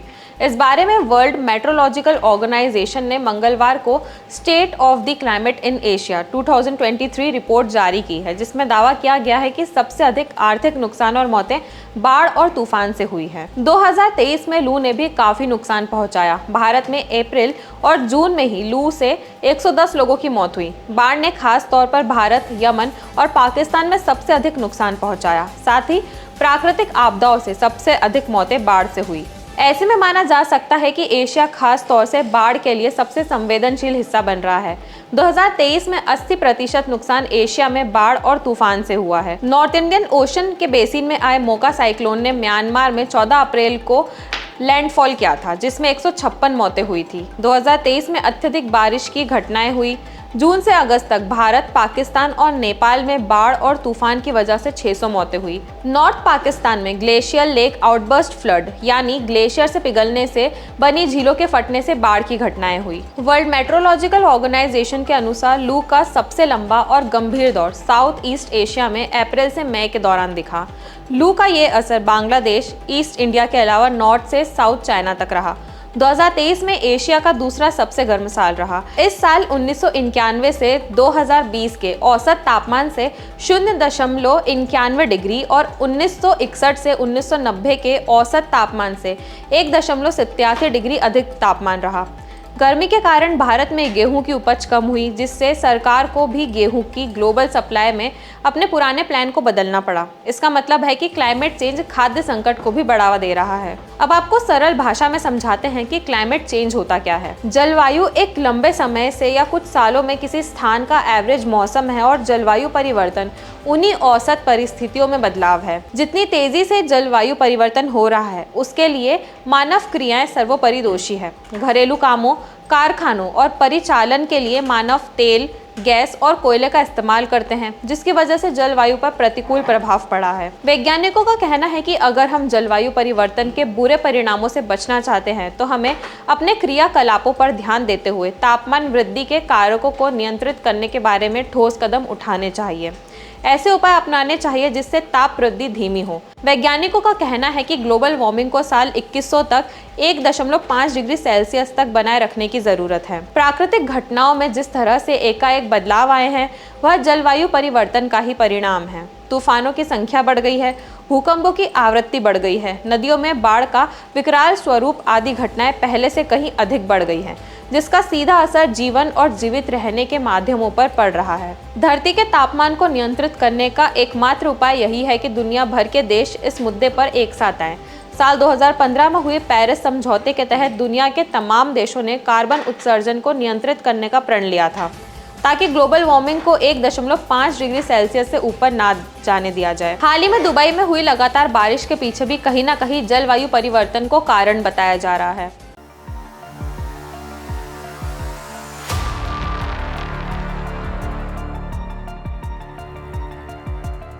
पाकिस्तान को अब अमेरिकी प्रतिबंधों को लेकर बड़ा डर सता रहा है। अमेरिका ने चेतावनी दी है कि अगर ईरान के साथ कोई देश बिजनेस करता है तो उसके ऊपर प्रतिबंधों का खतरा रहेगा। इस बीच पाकिस्तान ने अब ईरान के साथ गैस पाइपलाइन डील पर चुप्पी साध ली है। हमारी आज की रिपोर्ट भी इसी विषय पर है, तो आइए आपको बताते हैं क्या है ये पूरा मामला।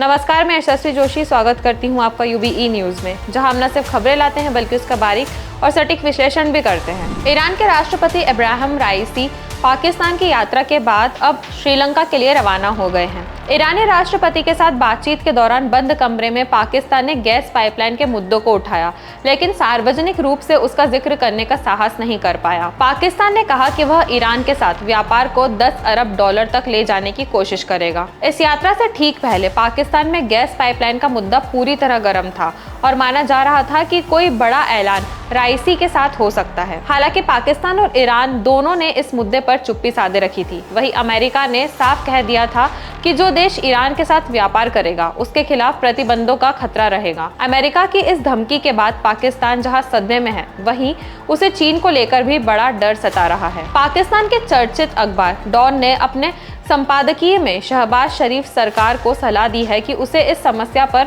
लंबी अवधि का नजरिया रखना चाहिए। उसने कहा कि अमेरिका के साथ रिश्ते अहम हैं, लेकिन क्या पाकिस्तान को हर आर्थिक और रणनीतिक फैसले के लिए अमेरिकी स्वीकृति लेना जरूरी है? डॉन ने कहा कि आज अमेरिका नहीं चाहता कि ईरान के साथ गैस पाइपलाइन डील आगे नहीं बढ़े। कल अगर अमेरिका और चीन के बीच रिश्ते खराब होते हैं तो वे कहेंगे पाकिस्तान CPEC परियोजना या चीन के साथ रक्षा सहयोग पर फिर से विचार करेंगे। डॉन ने सवाल किया कि क्या पाकिस्तान की सरकार इसे मानेगी। दरअसल ईरान ने पाकिस्तान की सीमा तक अरबों डॉलर खर्च करके पाइपलाइन बना दिया है, लेकिन पाकिस्तान आनाकानी कर रहा है। ईरान ने धमकी दी थी कि अगर पाकिस्तान समझौते के तहत पाइपलाइन नहीं बनाता है तो वह कोर्ट में जाएगा और अरबों डॉलर का हर्जाना वसूलेगा। इस धमकी के बाद पाकिस्तान ने ऐलान किया था कि वह पाइपलाइन को बनाएगा, लेकिन अभी तक काम शुरू करने का साहस नहीं कर पाया है। पाकिस्तान की कोशिश थी कि वह ईरानी राष्ट्रपति के साथ मुलाकात में इसको लेकर कोई सहमति बनाए। ईरान ने पाकिस्तान को भरोसा दिया कि वह पाकिस्तानी कंपनियों को अमेरिकी प्रतिबंधों से राहत दिलाएगा, लेकिन इस्लामाबाद को डर सता रहा है। वहीं चीन की बात करें तो अमेरिका के साथ उसका तनाव बहुत बढ़ता दिख रहा है। अमेरिका ताइवान और फिलीपींस को लेकर चीन के खिलाफ आक्रामक रुख अपनाए हुए है। वहीं चीन की सेना भी लगातार युद्धाभ्यास करके अपने पड़ोसी देश को डराने में लगी हुई है। इससे आने वाले दौर में अमेरिका और चीन के बीच युद्ध का खतरा मंडरा रहा है। चीन ने CPEC के तहत पाकिस्तान में $60 अरब से ज्यादा का निवेश कर रखा है, ताकि अरब सागर तक उसे सीधी पहुंच मिल जाए। वहीं पाकिस्तान ने भारत को निपटाने के लिए चीन से हाथ मिलाया हुआ है। पाकिस्तान बड़े पैमाने पर चीन से हथियार खरीद रहा है, इसीलिए उसे डर सता रहा है कि ईरान के बाद चीन को लेकर पाकिस्तान अमेरिका के निशाने पर आ सकता है। Stockholm International Peace Research Institute SRPRI ने अपनी रिपोर्ट में बताया कि दुनिया भर में तेजी से हथियारों की बिक्री में तेजी से बढ़ोतरी हो रही है। कई देशों ने अपने रक्षा खर्च का बजट बढ़ा दिया है। वहीं पिछले 5 वर्षों में सबसे ज्यादा हथियार एशियाई देशों ने खरीदे हैं। भारत 9.8% हथियार आयात के साथ दुनिया में पहले नंबर पर है।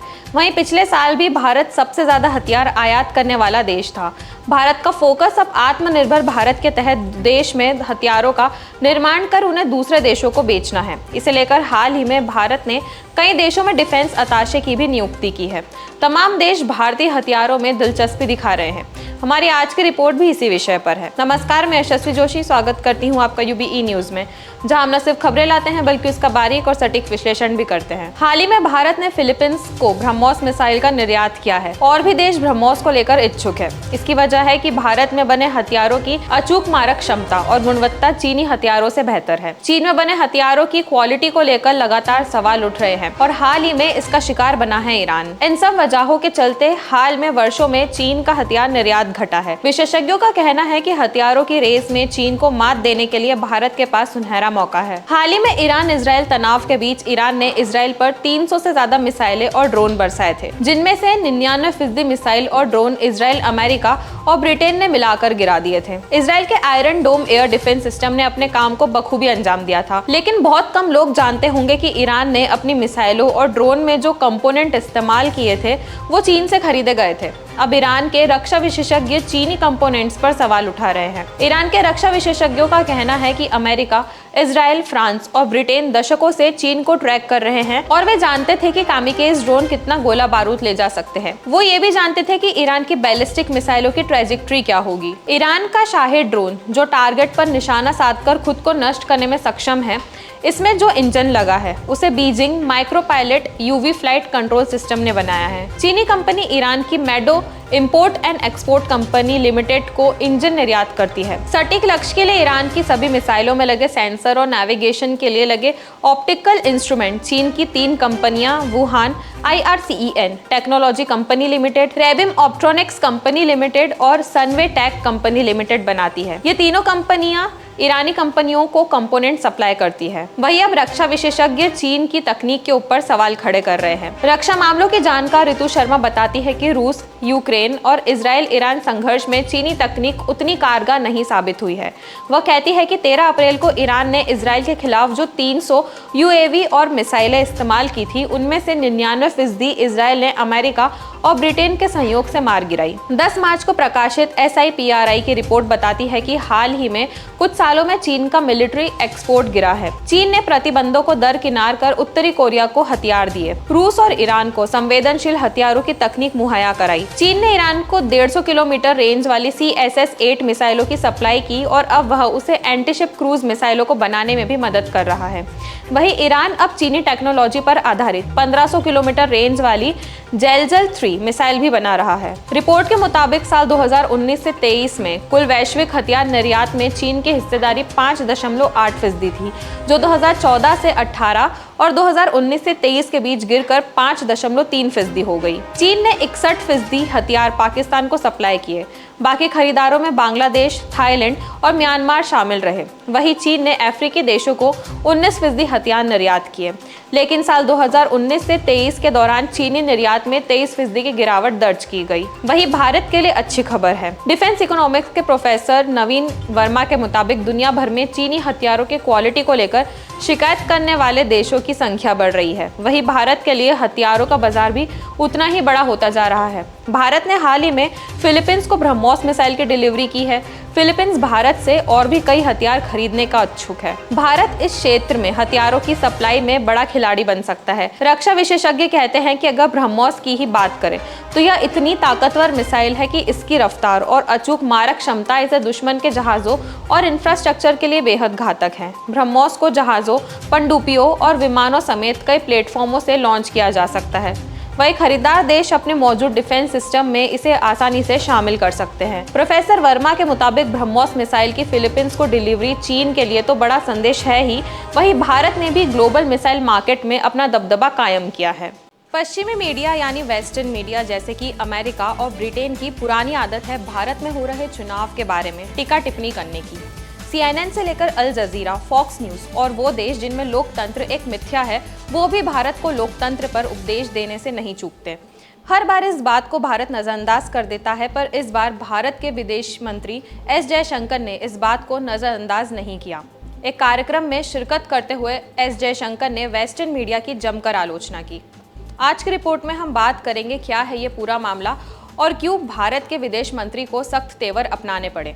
नमस्कार, मैं यशस्वी जोशी स्वागत करती हूं आपका यूबीई न्यूज में, जहां हम न सिर्फ खबरें लाते हैं बल्कि उसका बारीक और सटीक विश्लेषण भी करते हैं। एस जयशंकर मंगलवार को हैदराबाद में राष्ट्रवादी विचारकों के एक मंच को संबोधित कर रहे थे। उन्होंने आगे कहा, मैंने पश्चिमी मीडिया से काफी बार हमारी लोकतंत्र की आलोचना करते हुए सुना है। यह इसलिए नहीं है कि उनके पास जानकारी की कमी है, ऐसा इसीलिए है क्योंकि उन्हें लगता है कि वे हमारे चुनाव में राजनीतिक खिलाड़ी भी हैं। विदेश मंत्री एस जयशंकर ने पश्चिमी मीडिया की जमकर आलोचना की। उन्होंने कहा कि वे हमारे लोकतंत्र की आलोचना इसलिए करते हैं क्योंकि उन्हें लगता है कि वे हमारे चुनाव में राजनीतिक खिलाड़ी हैं, इसलिए नहीं कि उनके पास जानकारी की कमी है। पश्चिमी मीडिया के एक लेख में पूछा गया कि भारत में इतनी तेज गर्मी में चुनाव क्यों कराए जा रहे हैं। इस पर उन्होंने कहा, मैंने अब वह लेख पढ़ा और मैं कहना चाहता हूं कि सुनो, उस गर्मी में मेरा सबसे कम मतदान सबसे अच्छे समय में आपके उच्चतम मतदान से अधिक है। उन्होंने आगे ये कहा कि ये ऐसा खेल है जो हमारे साथ खेला जा रहा है। विदेश मंत्री ने कहा, ये राजनीति है, यह हमारे घरेलू राजनीति है जो वैश्विक हो रही है। वैश्विक राजनीति है जो महसूस करती है कि उन्हें अब भारत में घुसपैठ करनी चाहिए। ये लोग हमसे सलाह किए बिना कैसे तय कर सकते हैं कि उन पर कौन शासन कर रहा है। हालांकि उन्होंने जोर देकर कहा, वे यानी वेस्टर्न मीडिया वास्तव में सोचते हैं कि हमारे मतदाताओं का हिस्सा है। मुझे लगता है कि आज समय आ गया है कि हम उनका दुरुपयोग करें और ऐसा करने का सबसे अच्छा तरीका आत्मविश्वास है। उन्होंने कहा कि वे आपकी चुनाव प्रणाली, आपकी ईवीएम, आपके चुनाव आयोग, यहाँ तक कि मौसम पर भी सवाल उठाएंगे। विदेश मंत्री ने आगे कहा, और एक शिकायत है कि भाजपा इतनी अनुचित है। भाजपा सोचती है कि वह बहुत बड़ी जीत हासिल करने जा रही है। उन्होंने कहा कि एक तरह से आज हम एक बहुत ही महत्वपूर्ण मोड़ पर हैं। जयशंकर ने कहा कि सरकार जो निर्णय लेगी वह केवल अगले 5 वर्षों के लिए नहीं है। इससे हमारे देश, हमारे समाज और हमारी आने वाली पीढ़ियों को विश्वास का एक बहुत बड़ा वोट मिलेगा। उन्होंने कहा कि ये गारंटी है, गारंटी विश्वास की अभिव्यक्ति की। ये विश्वास की अभिव्यक्ति है जो हमने पिछले 10 वर्षों में दिया है। उन्होंने इस बात पर प्रकाश डाला कि पिछले 10 वर्षों में भारत को दुनिया भर में कैसे देखा गया। आज देश अगले 25 वर्षों के लिए कैसे तैयारी कर रहा है। यह वह मानसिकता है जिनके साथ हमें दुनिया तक पहुंचने की आवश्यकता है। जयशंकर ने G20 शिखर सम्मेलन को याद करते हुए कहा कि अध्यक्षता के दौरान कई देश भारत से जुड़ना चाहते थे। अब इस मुद्दे पर बात करते हैं। एक समय था जब दूसरे ऐसे समय में जब भारतीय प्रेस की पहुंच सीमित थी और सरकार स्वामित्व वाली मीडिया की विश्वसनीयता संदिग्ध थी। बीबीसी का आह्वान राजनीतिक मान्यता का एक साधन बन गया। इसने समाजवाद के दोपहर के दौरान विदेशी मीडिया की चकित कर देने वाली विश्वसनीयता को प्रदर्शित किया। याद करें कि राजीव गांधी को 1984 में अपनी मां की हत्या के प्रामाणिक खबर पाने के लिए बीबीसी के जोरदार शॉर्टवेव प्रसारण को देखना पड़ा था। तब से भारत और इसके मीडिया परिवेश में तेजी से बदलाव आया है। विदेशी मीडिया अब प्रशंसा और देवीकरण का विषय नहीं रह गया। यदि सोशल मीडिया कोई संकेत है तो the economist, the New York times, financial times आदि जैसे सम्मानित प्रकाशनों को आज अपने स्वयं के राजनीतिक एजेंडे को बढ़ावा देने और एक मुखर आत्मविश्वासी भारत को समझने में विफलता के लिए कड़ी आलोचना की जा रही है। वैश्विक मामलों के बारे में भारतीय मीडिया की समझ पर टिप्पणी करते हुए द इकोनॉमिस्ट के बरगद कॉलम ने अगस्त 2023 में लिखा, दुनिया में भारत की भूमिका पर न्यू मीडिया फोकस अति पक्षपातपूर्ण, राष्ट्रवादी और अक्सर आश्चर्यजनक रूप से गलत जानकारी वाला होता है। भारत में आम चुनाव शुरू हो चुका है। यह सुझाव देने के लिए एक संगठित प्रयास प्रतीत होता है कि परिणाम को राजनीतिक वैधता से अलग किया जाना चाहिए। स्वीडन स्थित वीडैम इंस्टीट्यूट की डेमोक्रेसी रिपोर्ट 2024 के अनुसार भारत में अब एक लोकतंत्र नहीं बल्कि चुनावी निरंकुशता है। हालांकि ऐसा निष्कर्ष स्पष्ट रूप से मोदी सरकार के लोकतंत्र और लोगों के विचारों की अभिव्यक्ति और गतिविधियों को कमजोर करने वाले दमन के पैटर्न पर आधारित है। हालांकि वास्तव में इसे भगवा चुनौती के प्रति कांग्रेस की अप्रभावी प्रतिक्रिया पर नाराजगी से अलग नहीं किया जा सकता। तो यह थी हमारी आज की एक खास रिपोर्ट और आपको ये कैसी लगी? अब आजकल ओटीपी से फ्रॉड होना एक बहुत आम बात है। लोगों की दिन रात एक कर मेहनत से कमाई पूंजी लूटने से पहले ये लुटेरे एक बार भी नहीं सोचते हैं। परेशानी इस बात की है कि इस फ्रॉड के होने के बाद भी आपको पुलिस स्टेशन से लेकर साइबर क्राइम यूनिट और बैंकों के चक्कर लगाने पड़ते हैं। पर अब ऑनलाइन लेन देन में ओटीपी की धोखाधड़ी से बचने के लिए सरकार एक नई योजना पर काम कर रही है।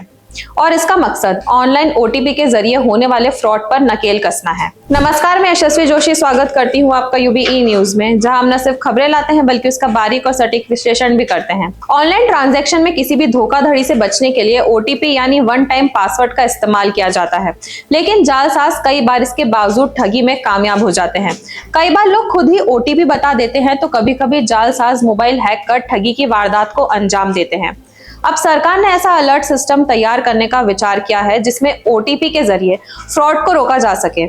इसके लिए गृह मंत्रालय SBI कार्ड और टेलीकॉम ऑपरेटर्स के साथ मिलकर काम कर रहा है।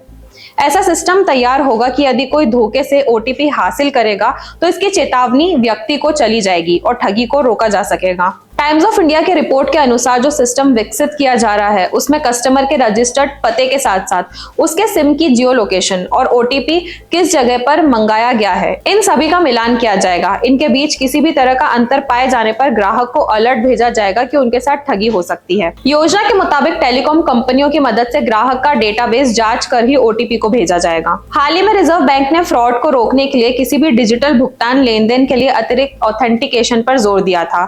इसका कारण यह है कि फ्रॉड करने वाले बैंक कस्टमर को झांसे में लेकर OTP चुरा लेते हैं या धोखे से OTP को अपने डिवाइस पर ले लेते हैं।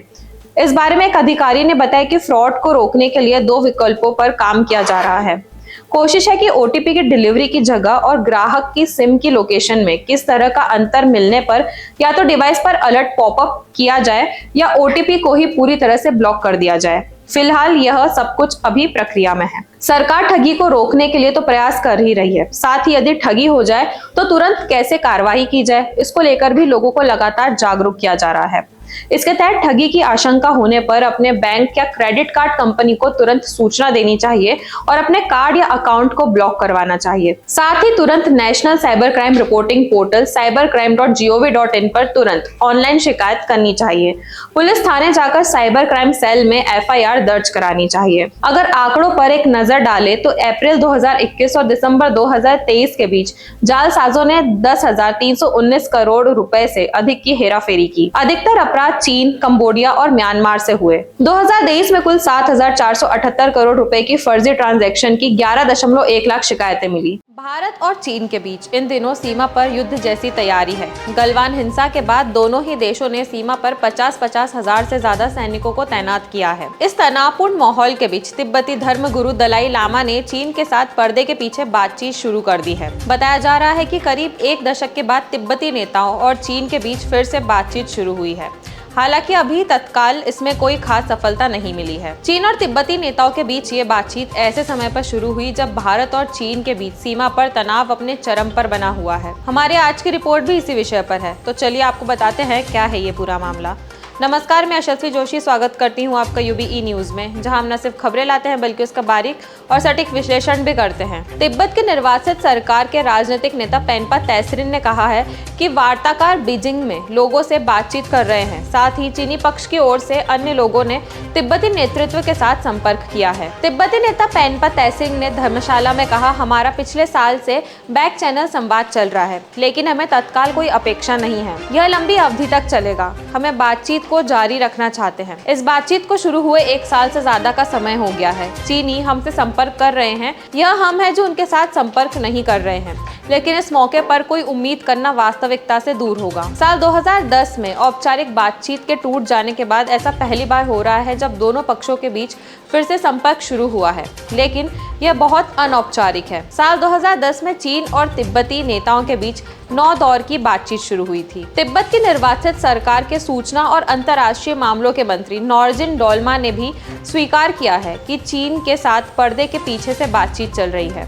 हालांकि उन्होंने यह भी कहा है कि इस बातचीत से कोई ठोस परिणाम नहीं सामने आया है।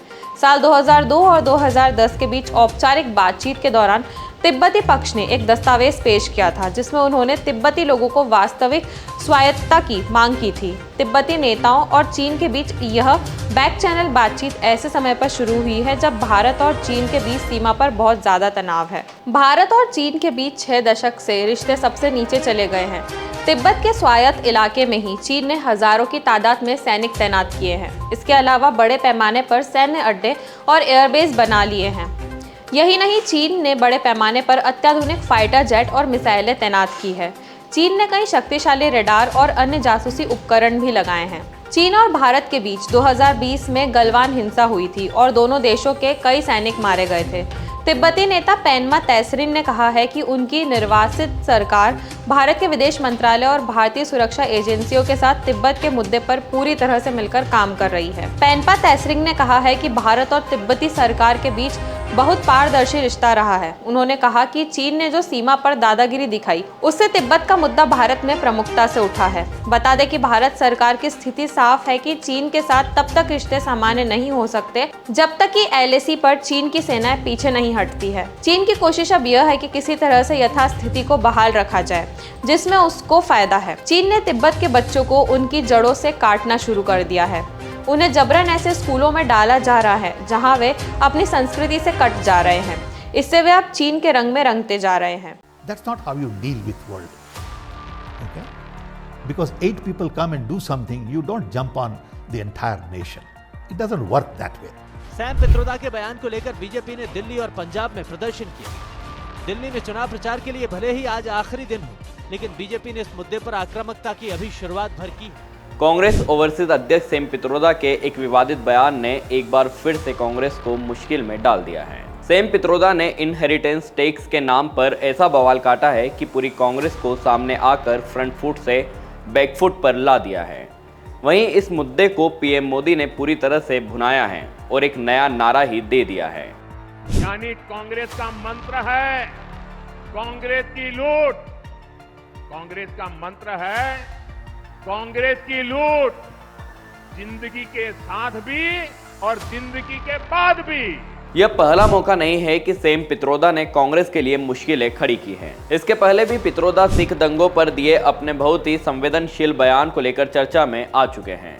आज की रिपोर्ट में हम बात करेंगे कि कौन है सैम पित्रोदा और क्यों कांग्रेस की मजबूरी बनते जा रहे हैं। नमस्कार, मैं दीपक विश्वकर्मा, स्वागत है आपका यूबी न्यूज में, जहां हम न सिर्फ खबरें लाते हैं बल्कि उसका बारीक और सटीक विश्लेषण भी करते हैं। सैम पित्रोदा, राजनीति की दुनिया में यह नाम कोई नया नहीं है।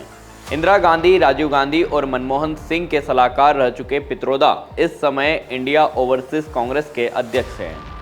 सत्यनारायण गंगाराम पित्रोदा, जन्म 17 नवंबर 1942, जिन्हें सैम पित्रोदा के नाम से भी जाना जाता है, एक भारतीय दूरसंचार इंजीनियर और उद्यमी हैं। सैम पित्रोदा का जन्म पूर्वी भारतीय राज्य ओडिशा के टिटलागढ़ में एक गुजराती परिवार में हुआ था। वह डॉक्टर मनमोहन सिंह के कार्यकाल के दौरान पीएम के सलाहकार और संयुक्त राष्ट्र के भी सलाहकार थे। 1987 में प्रधानमंत्री राजीव गांधी के सलाहकार के रूप में अपने कार्यकाल के दौरान पित्रोदा ने दूरसंचार, जल साक्षरता, टीकाकरण, डेयरी और तिलहन से संबंधित 6 प्रौद्योगिक मशीनों का नेतृत्व किया। उन्होंने भारतीय सूचना उद्योग के निर्माण के प्रयास के नेता के रूप में प्रधानमंत्री राजीव गांधी के साथ लगभग 1 दशक बिताया। उनके जन्म स्थान की तरह सुदूर गांवों सहित देश के हर कोने तक डिजिटल दूरसंचार का विस्तार करना था। पित्रोदा ने टेलीमेटिक्स विकास केंद्र C. की शुरुआत की और जल साक्षरता, टीकाकरण, तिलहन, दूरसंचार और डेयरी से संबंधित प्रौद्योगिक मशीनों पर प्रधानमंत्री के सलाहकार के रूप में कार्य किया। वह भारत के दूरसंचार आयोग के संस्थापक अध्यक्ष भी रह चुके हैं। पित्रोदा इस समय विदेश में रह रहे हैं और वहीं से अपने बयानों से कांग्रेस के लिए भी सरदर्द बने रहते हैं। पार्टी के लिए सिवाय उसे डिफेंड करने के कोई चारा नहीं रहता। एक बार फिर सैम पित्रोदा के बयान ने कांग्रेस के लिए मुश्किलें बढ़ा दी हैं। चुनावी समर में सैम पित्रोदा ने अपने ताज़ा बयान में विरासत टैक्स की वकालत की है। उन्होंने अमेरिका में लागू इस टैक्स की पैरवी करते हुए रोचक बताया। विवाद बढ़ता देख सफाई तो दी, लेकिन तब तक देर हो चुकी थी। आइए सैम पित्रोदा के उन बयानों की चर्चा करते हैं जो पहले भी विवाद की वजह बन चुके हैं। सैम पित्रोदा ने अपने हालिया बयान में विरासत टैक्स या कहे इनहेरिटेंस टैक्स की वकालत की। उन्होंने कहा कि अमेरिका में विरासत टैक्स लगता है। मान लीजिए अगर किसी के पास $10 करोड़ की संपत्ति है तो मरने के बाद 45% संपत्ति बच्चों को दी जाती है और 55% सरकार के पास रहती है। इसका सीधा मतलब है जो संपत्ति आपने अपने जीते जी बनाई उसकी आधी मरने के बाद जनता के लिए छोड़नी होगी। उन्होंने कहा कि यह बहुत रोचक कानून है, वहीं भारत में ऐसा कोई कानून नहीं है। अपने बयान पर सैम पित्रोदा ने सफाई पेश करते हुए कहा कि मैंने टीवी पर अपनी बातचीत में सिर्फ एक उदाहरण के तौर पर अमेरिका के वारिस टैक्स का जिक्र किया था। क्या मैं सच बता भी नहीं सकता। मैंने ये कहा था कि इस तरह के मुद्दों पर लोगों को चर्चा और बहस करनी चाहिए। इसका किसी भी पार्टी, कांग्रेस समेत किसी भी नीति से कोई लेना देना नहीं है। उन्होंने कहा कि 55% टैक्स लगाने की किसने बात की? भारत में ऐसा करने की बात किसने की? बीजेपी और मीडिया घबरा क्यों रहे हैं? भाजपा की तरफ से अमित शाह ने लोगों से पित्रोदा की टिप्पणी को गंभीरता से लेने की अपील की है। उन्होंने कहा कि उनकी छिपी हुई योजनाएं सामने आ गई हैं। लोगों को ध्यान रखना चाहिए और कांग्रेस को अपने घोषणा पत्र से सर्वेक्षण का उल्लेख वापस लेना चाहिए। वो साम पित्रोड़ा का बयान कि संपत्ति के बंटवारे पर विचार होना चाहिए, अमेरिका का हवाला देते हुए इन्होंने कहा कि 55% संपत्ति सरकारी खजाने में जाती है। अब जब प्रधानमंत्री जी ने ये मुद्दा उठाया, राहुल गांधी, सोनिया गांधी और पूरी कांग्रेस बैकफुट पर आई कि हमारा मकसद ये नहीं है। परंतु आज साम पित्रोड़ा जी के बयान ने कांग्रेस का मकसद देश के सामने स्पष्ट कर दिया है। वो देश के जनता की निजी संपत्ति का सर्वे कर निजी संपत्ति को सरकारी खजाने में डालकर जो उन्होंने यूपीए के शासन में तय की थी प्रायोरिटी कि देश के संसाधन पर सबसे पहला अधिकार माइनॉरिटी और उसमें भी मुस्लिम लोगों का है, उस प्रकार से इसका बंटवारा करना चाहती है। हालांकि यह पहला मौका नहीं है। पिछले साल के लोकसभा चुनाव यानी 2019 में उन्होंने सिख दंगों पर कुछ ऐसा कह दिया जो कांग्रेस के लिए दिक्कत पैदा कर गया था। उन्होंने भारतीय जनता पार्टी के आरोपों पर कहा कि 1984 का क्या, आपने अपने पहले 5 साल में क्या किया उसकी बात करिए। 1984 में जो हुआ था हुआ, इस बयान पर खूब हंगामा मचा था। मोदी ने भी संसद में कहा था कि कांग्रेस पार्टी के एक मार्गदर्शक अमेरिका में बैठे हैं जो कहते हैं हुआ तो हुआ, और वह गांधी परिवार के भी बेहद करीबी हैं। साल 2019 में ही उन्होंने एक और बयान दिया था। एक टीवी इंटरव्यू में कहा कि मिडिल क्लास को स्वार्थी नहीं होना चाहिए, उन्हें अधिक से अधिक टैक्स देने के लिए तैयार रहना चाहिए। मध्यम वर्गीय परिवार को रोजगार और अधिक अवसर मिलेंगे। इस बयान ने भी कांग्रेस की मुश्किलें बढ़ाई थी और पार्टी को डैमेज कंट्रोल करना पड़ा। पित्रोदा यहीं नहीं रुके। उन्होंने 2019 के ही पुलवामा हमले पर कहा था कि ऐसे हमले तो होते रहते हैं। मुंबई में भी हमला हुआ था। उन्होंने बालाकोट एयर स्ट्राइक ऑपरेशन पर सबूत मांगे थे। साल 2023 में सेम पित्रोदा का एक और बयान कांग्रेस के लिए गले की फांस बना था। उन्होंने राम मंदिर के बहाने कहा था कि मंदिरों से बेरोजगारी, शिक्षा और स्वास्थ्य जैसी समस्याएं हल नहीं होगी। हमारे देश में बेरोजगारी, महंगाई, शिक्षा जैसी समस्याएं हैं, लेकिन इनके बारे में कोई बात नहीं करता। पित्रोदा ने यह बयान अमेरिका में राहुल गांधी की मौजूदगी में दिया था। खैर, 100 बात की एक बात यह है कि जब जब कांग्रेस की हवा बनती है और लगता है कि कांग्रेस अच्छा प्रदर्शन करेगी, तब तब मणिशंकर अय्यर और सेम पित्रोदा जैसे लोग कांग्रेस की जमीन गायब कर देते हैं। यह तो कांग्रेस का सौभाग्य है कि अब तक मणिशंकर अय्यर ने अपना मुंह नहीं खोला है, वरना अभी तो और भी बहुत कुछ होना बाकी रहता। जैसे ही मैंने ये देश के एक्सरे की बात की, वो नरेंद्र मोदी कांपने लग गया। जैसे ही उसकी आदत है, जैसे उसको डर लगता है ना, वो झूठ बोलना शुरू कर देता है। जैसे ही उसको डर लगता है, वो कभी पाकिस्तान की बात करेगा, कभी चाइना की बात करेगा, तो एक के बाद एक झूठ बोल रहा है, मगर इस बार नहीं निकल पाएगा। ये वीडियो कांग्रेस नेता राहुल गांधी का है, जब बुधवार 24 अप्रैल को एक कार्यक्रम में प्रधानमंत्री मोदी पर सिलसिलेवार हमले किए और एक बार फिर जातिगत जनगणना की बात की। बस इस बार फर्क इतना था कि राहुल गांधी के बोल थोड़ा अलग थे। यही नहीं, राहुल ने एक बार फिर से सबके संपत्ति के एक्सरे की बात की और कहा कि सामाजिक न्याय के लिए जरूरी है। आज के रिपोर्ट में हम बात करेंगे कि क्या है जातिगत जनगणना और क्यों राहुल इस मुद्दे को लेकर इतने आश्वस्त हैं, जैसे यह एक मुद्दा अकेले उन्हें चुनाव जिता देगा। नमस्कार, मैं यशस्वी जोशी स्वागत करती हूं आपका यूबीई न्यूज़ में, जहां हम न सिर्फ खबरें लाते हैं बल्कि उसका बारीक और सटीक विश्लेषण भी करते हैं। कांग्रेस के पूर्व अध्यक्ष राहुल गांधी ने प्रधानमंत्री मोदी और भाजपा पर हमला करते हुए कहा कि जो अपने आप को देशभक्त कहते हैं, वो 90% लोगों के लिए न्याय सुनिश्चित करने वाली जाति आधारित जनगणना के एक्सरे के विरोध में खड़े हो गए हैं।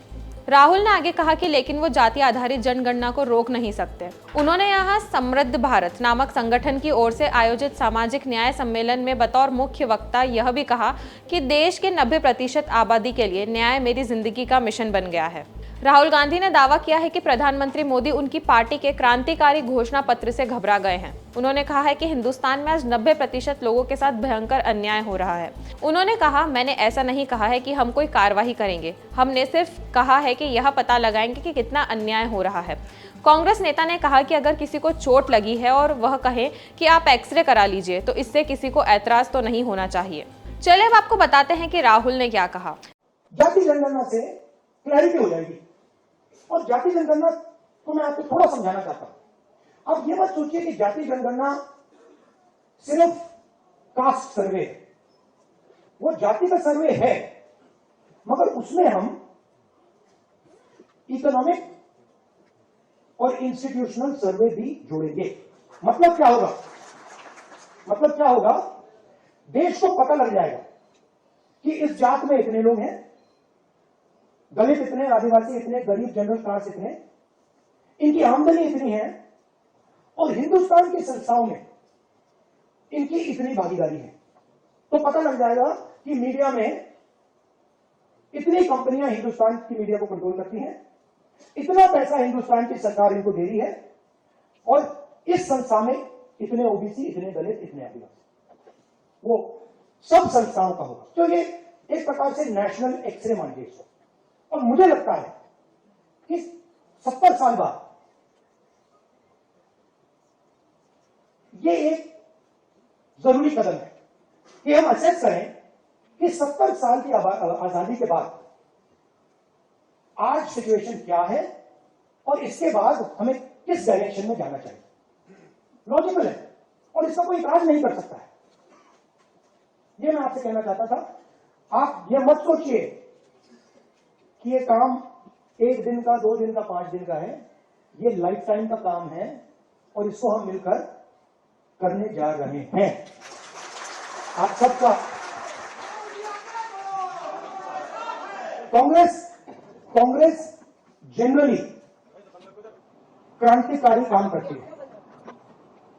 आजादी, कॉन्स्टिट्यूशन, हरी क्रांति, सफेद क्रांति, bank nationalisation, privy purse, computer revolution, ये कांग्रेस का अब नया क्रांतिकारी मिशन है। राहुल गांधी ने कहा कि जब उन्होंने सिर्फ यह कहा कि पता करते हैं कितना अन्याय है, तो यह सारे के सारे खड़े हो गए और कहने लगे कि देश को तोड़ने और बांटने की कोशिश हो रही है। उन्होंने पूछा कि एक्सरे में क्या बटेगा। फिर उन्होंने खुद ही जवाब देते हुए कहा कि इससे तो 90% लोगों को पता चलेगा कि उनकी भागीदारी कितनी है। उन्होंने इस बात पर जोर दिया कि जाति आधारित जनगणना को कोई शक्ति नहीं रोक सकती है, क्योंकि हिंदुस्तान के 90% लोगों को ये बात समझ में आ गई है। राहुल गांधी ने भाजपा पर निशाना साधते हुए कहा कि सारे के सारे देशभक्तों को यह अच्छा लगना चाहिए। देशभक्त तो न्याय चाहता है, वह अन्याय तो नहीं चाहता है। कांग्रेस नेता ने कटाक्ष करते हुए कहा कि भाजपा के लोग अपने आप को देशभक्त कहते हैं, लेकिन जातिगत जनगणना एक्सरे से डरते हैं। राहुल ने कहा कि जैसे ही मैंने जाति आधारित जनगणना और एक्सरे की बात की तो नरेंद्र मोदी कहते हैं कि जाति ही नहीं होती है। अगर जाति नहीं है तो आप ओबीसी कैसे हैं? आपको उसी समय कहना चाहिए था कि मेरी कोई जाति नहीं है। राहुल ने कहा कि अगर आप महाशक्ति बनना चाहते हैं, चीन से मुकाबला करना चाहते हैं, तो 90% लोगों की शक्ति का इस्तेमाल तो करना पड़ेगा। उन्होंने कहा कि जाति आधारित जनगणना का एक्सरे और न्याय उनके लिए राजनीतिक मुद्दा नहीं है, बल्कि यह उनकी जिंदगी का मिशन है। कांग्रेस के पूर्व अध्यक्ष ने कहा कि जब भी कोई 90% आबादी की बात करता है तो वह गैर संजीदा हो जाता है। चलिए अब आपको बताते हैं कि क्या है जातिगत जनगणना। जातिगत जनगणना का अर्थ है जनगणना की कवायद में भारत की जनसंख्या का जातिवार सारणीकरण शामिल करना। भारत ने केवल अनुसूचित जातियों और अनुसूचित जनजातियों के 1951 से 2011 तक जातिगत आंकड़ों को गिना और प्रकाशित किया है। यह धर्मों, भाषाओं और सामाजिक आर्थिक स्थिति से संबंधित डेटा भी प्रकाशित करता है। आखिरी बार जातिगत जनगणना 1931 में की गई थी। सभी जातिगत आंकड़ों को इसके आधार पर पेश किया जाता है। यह मंडल फॉर्मूले के तहत कोटा कैप का आधार बन गया। 2011 में जनगणना के लिए जाति के आंकड़े एकत्र किए गए थे, लेकिन डेटा को कभी सार्वजनिक नहीं किया गया। पर अब सवाल यह उठता है कि क्या यह मांग नहीं है? जी नहीं, वास्तव में यह एक पुरानी मांग है जो इस तथ्य से उत्पन्न होती है कि उपलब्ध डेटा सेट 90 वर्ष पुराना है, जबकि जातियों को अक्सर कई कल्याणकारी कार्यक्रमों के आधार के रूप में लिया जाता है। राजनीतिक रूप से भाजपा कथित तौर पर 2024 के चुनाव से पहले अपने हिंदुत्व अभियान के लिए एक संवादित चुनौती के डर से जातिगत जनगणना का विरोध करती रही है। जाति आधारित पार्टियां जाति आधारित जनगणना की प्रबल हिमायती रही है। अब बात करें इसके फायदे या नुकसान की, तो यह तो समय बताएगा कि इसका फायदा या नुकसान क्या है, पर इस मुद्दे पर भरपूर रणनीति जारी है। डेटिंग ऐप और मैट्रिमोनियल साइट ये सब आज के समय में एक आम चीज है, जहां लोग अपने लिए कभी दोस्त तो कभी लाइफ पार्टनर तलाशने के लिए इस्तेमाल करते हैं। लेकिन कई बार कुछ मासूम लोगों को अनजानों से दोस्ती यारी और शादी इतनी भारी पड़ जाती है कि उनकी जान पर बनाती है। डेटिंग ऐप पर दोस्ती कर एक युवती ने फाइनेंस एडवाइजर को ऐसा फंसाया कि उन्होंने 2 बार जान लेने की कोशिश की। ब्लैकमेलिंग का खेल ऐसा चला कि पीड़ित ने 28 लाख रुपए उसे दे दिए। इतना ही नहीं, आरोपी युवती ने पीड़ित के नाम से कंपनी रजिस्टर कर उससे भी फर्जीवाड़ा किया। हमारी आज की रिपोर्ट भी इसी विषय पर है, तो चलिए आपको बताते हैं एक युवक को एक अनजान लड़की से शादी करना कितना भारी पड़ा। नमस्कार, मैं यशस्वी जोशी स्वागत करती हूँ आपका यूबीई न्यूज़ में, जहाँ हम न सिर्फ खबरें लाते हैं बल्कि उसका बारीक और सटीक विश्लेषण भी करते हैं।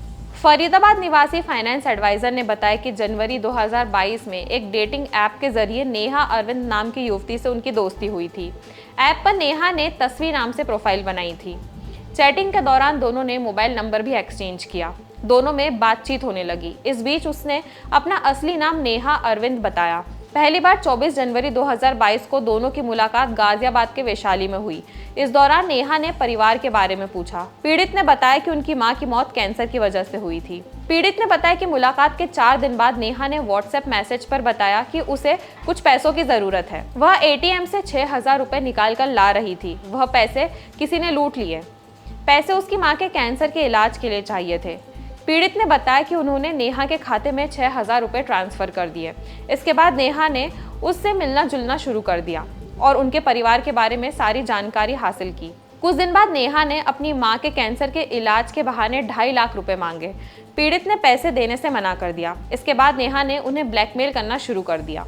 साथ ही उन्होंने बताया कि कुछ दिन बाद नेहा ने अपने हाथ की कलाई पर कट मारकर व्हाट्सएप पर फोटो भेजे। इसके बाद नेहा ने 2.5 लाख रुपए देने का दबाव बनाया। पीड़ित ने बताया कि उनसे कहा गया कि वो 2.5 लाख रुपए नहीं देगा तो आत्महत्या करके उसे केस में फंसा देगी। पीड़ित ने बताया कि डर के कारण उन्होंने अपने अकाउंट से नेहा को 1.5 लाख रुपए ट्रांसफर कर दिए। इसके कुछ दिन बाद उनके पास नेहा के मोबाइल नंबर से एक फोन आया। कॉल करने वाले ने अपना नाम सुधांशु जग्गी बताते हुए कहा कि वह नेहा का कजिन बोल रहा है। जग्गी ने उनसे कहा कि तुमने नेहा के साथ गलत काम किया है और हम लोग तुम्हारे खिलाफ थाने में कंप्लेंट दर्ज कराने जा रहे हैं। बचना चाहते हो तो नेहा के अकाउंट में 1 लाख रुपए जमा करा दो। पीड़ित ने डरकर नेहा के अकाउंट में 96,000 रुपए जमा करा दिए। इसके बाद सुधांशु जग्गी और नेहा अरविंद ने उनसे लगभग 28 लाख रुपए ऐंठ लिए। पीड़ित ने बताया कि उन्होंने 24 लाख रुपए अपने अकाउंट में नेहा अरविंद और सुधांशु जग्गी के बताए गए अकाउंट में दिए। दोनों आरोपियों ने ब्लैकमेल करके उनसे एक iPhone 13 pro max laptop, gold coins, Samsung Z Fold mobile भी ले लिए। शिकायतकर्ता एडवाइजर ने बताया कि सुधांशु जग्गी ने उन्हें धमकाकर उनसे नेहा के मकान का किराया भी दिलवाया और साथियों के साथ मिलकर उस मकान का रेंट एग्रीमेंट भी जबरन उनके नाम करवा लिया। इस दौरान सुधांशु और नेहा ने उन्हें फंसाने के लिए उनकी फर्जी शादी नेहा से करवाकर गाजियाबाद में रजिस्ट्रेशन भी करवा लिया। पीड़ित ने बताया कि आरोपियों को पहले से पता था कि वो शादीशुदा है और उनके 2 बच्चे भी हैं। इसके बावजूद उनकी शादी करवा दी गई। पीड़ित ने बताया कि इस दौरान नेहा और सुधांशु ने मई 2023 में एक कंपनी बनाई और अपने जाल में उन्हें फंसाने के लिए और गलत काम करने के लिए उन्हें भी कंपनी में डायरेक्टर बना दिया। पीड़ित ने बताया कि धमकाकर खाली पेपर्स पर साइन करवाए, ब्लैंक चेक पर भी साइन करवा लिए गए। पीड़ित ने बताया कि इसके बाद सुधांशु और नेहा ने उन्हें फिर से ब्लैकमेल करना शुरू कर दिया और कंपनी में निवेश के नाम पर 15 लाख रुपए मांगने लगे। पीड़ित ने बताया कि उन्होंने दोनों आरोपियों के बारे में पता किया तो सामने आया कि नेहा और सुधांशु 12 साल से एक दूसरे को जानते हैं और इन दोनों ने प्लानिंग करके तस्वी, निहारिका, नेहा और कपल 30 के नाम की आईडी से विभिन्न डेटिंग साइट्स पर अपना अकाउंट बना रखा है। ये पहले भी कई लोगों को फंसाकर ब्लैकमेल करके लाखों रुपए ऐंठ चुके हैं। पीड़ित के परिवार को पूरे मामले का पता चला तो BPTP थाने में केस दर्ज करवाया गया। उन्होंने बताया कि जिन लोगों ने पैसा देने से मना किया तो इन लोगों ने उनके खिलाफ झूठा रेप केस भी दर्ज करवा रखा है। इसमें 2 केस दिल्ली में और एक गाजियाबाद में दर्ज कराया हुआ है। भारतीय रिजर्व बैंक RBI ने कोटक महिंद्रा बैंक को ऑनलाइन और मोबाइल बैंकिंग के जरिए नए ग्राहकों को जोड़ने से रोक दिया है। बैंक को क्रेडिट कार्ड जारी करने से भी मना किया गया है। कोटक के खिलाफ बुधवार को RBI के इस एक्शन का असर गुरुवार को बैंक के शेयर पर भी दिखाई दिया। कारोबार के दौरान एक समय यह 12% से ज्यादा लुढ़क गया था। केंद्रीय बैंक ने IT नियमों को बार बार अनुपालन न करने की वजह से बुधवार को कोटक के खिलाफ कार्रवाई की थी। हमारी आज की रिपोर्ट भी इसी विषय पर है, तो आइए बताते हैं कि क्या है यह पूरा मामला। नमस्कार, मैं दीपक विश्वकर्मा स्वागत करता हूं आपका UB न्यूज़ में, जहां हम ना सिर्फ खबरें लाते हैं बल्कि उसका बारीक और सटीक विश्लेषण भी करते हैं। RBI के अनुसार उसे कोटक महिंद्रा बैंक के IT जोखिम प्रबंधन और सूचना सुरक्षा संचालन में गंभीर कमियां मिली हैं। 2 साल तक निगरानी के बाद यह कदम उठाया गया है। खास बात यह है कि अपने बयान में RBI ने 15 अप्रैल 2024 का भी जिक्र किया था। आखिर उस दिन क्या हुआ था? क्यों RBI को उस दिन की बात याद है? यहाँ जानते हैं। RBI ने अपने एक्शन के पीछे बहुत सारी चीज़ों का हवाला देते हुए 15 अप्रैल का भी जिक्र किया है। उसके अनुसार एक मजबूत IT इंफ्रास्ट्रक्चर और IT रिस्क मैनेजमेंट फ्रेमवर्क के अभाव में बैंक के कोर बैंकिंग सिस्टम CBS और इसके ऑनलाइन और डिजिटल बैंकिंग चैनलों को पिछले 2 सालों में लगातार रुकावटों का सामना करना पड़ा है।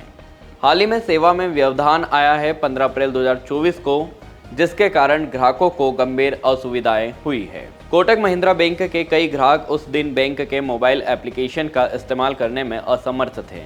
उन्होंने अपना असंतोष व्यक्त करते हुए सोशल मीडिया का सहारा लिया। कुछ ग्राहकों ने नेट बैंकिंग, UPI और डेबिट कार्ड से लेन देन ठीक से नहीं होने की भी शिकायत की थी।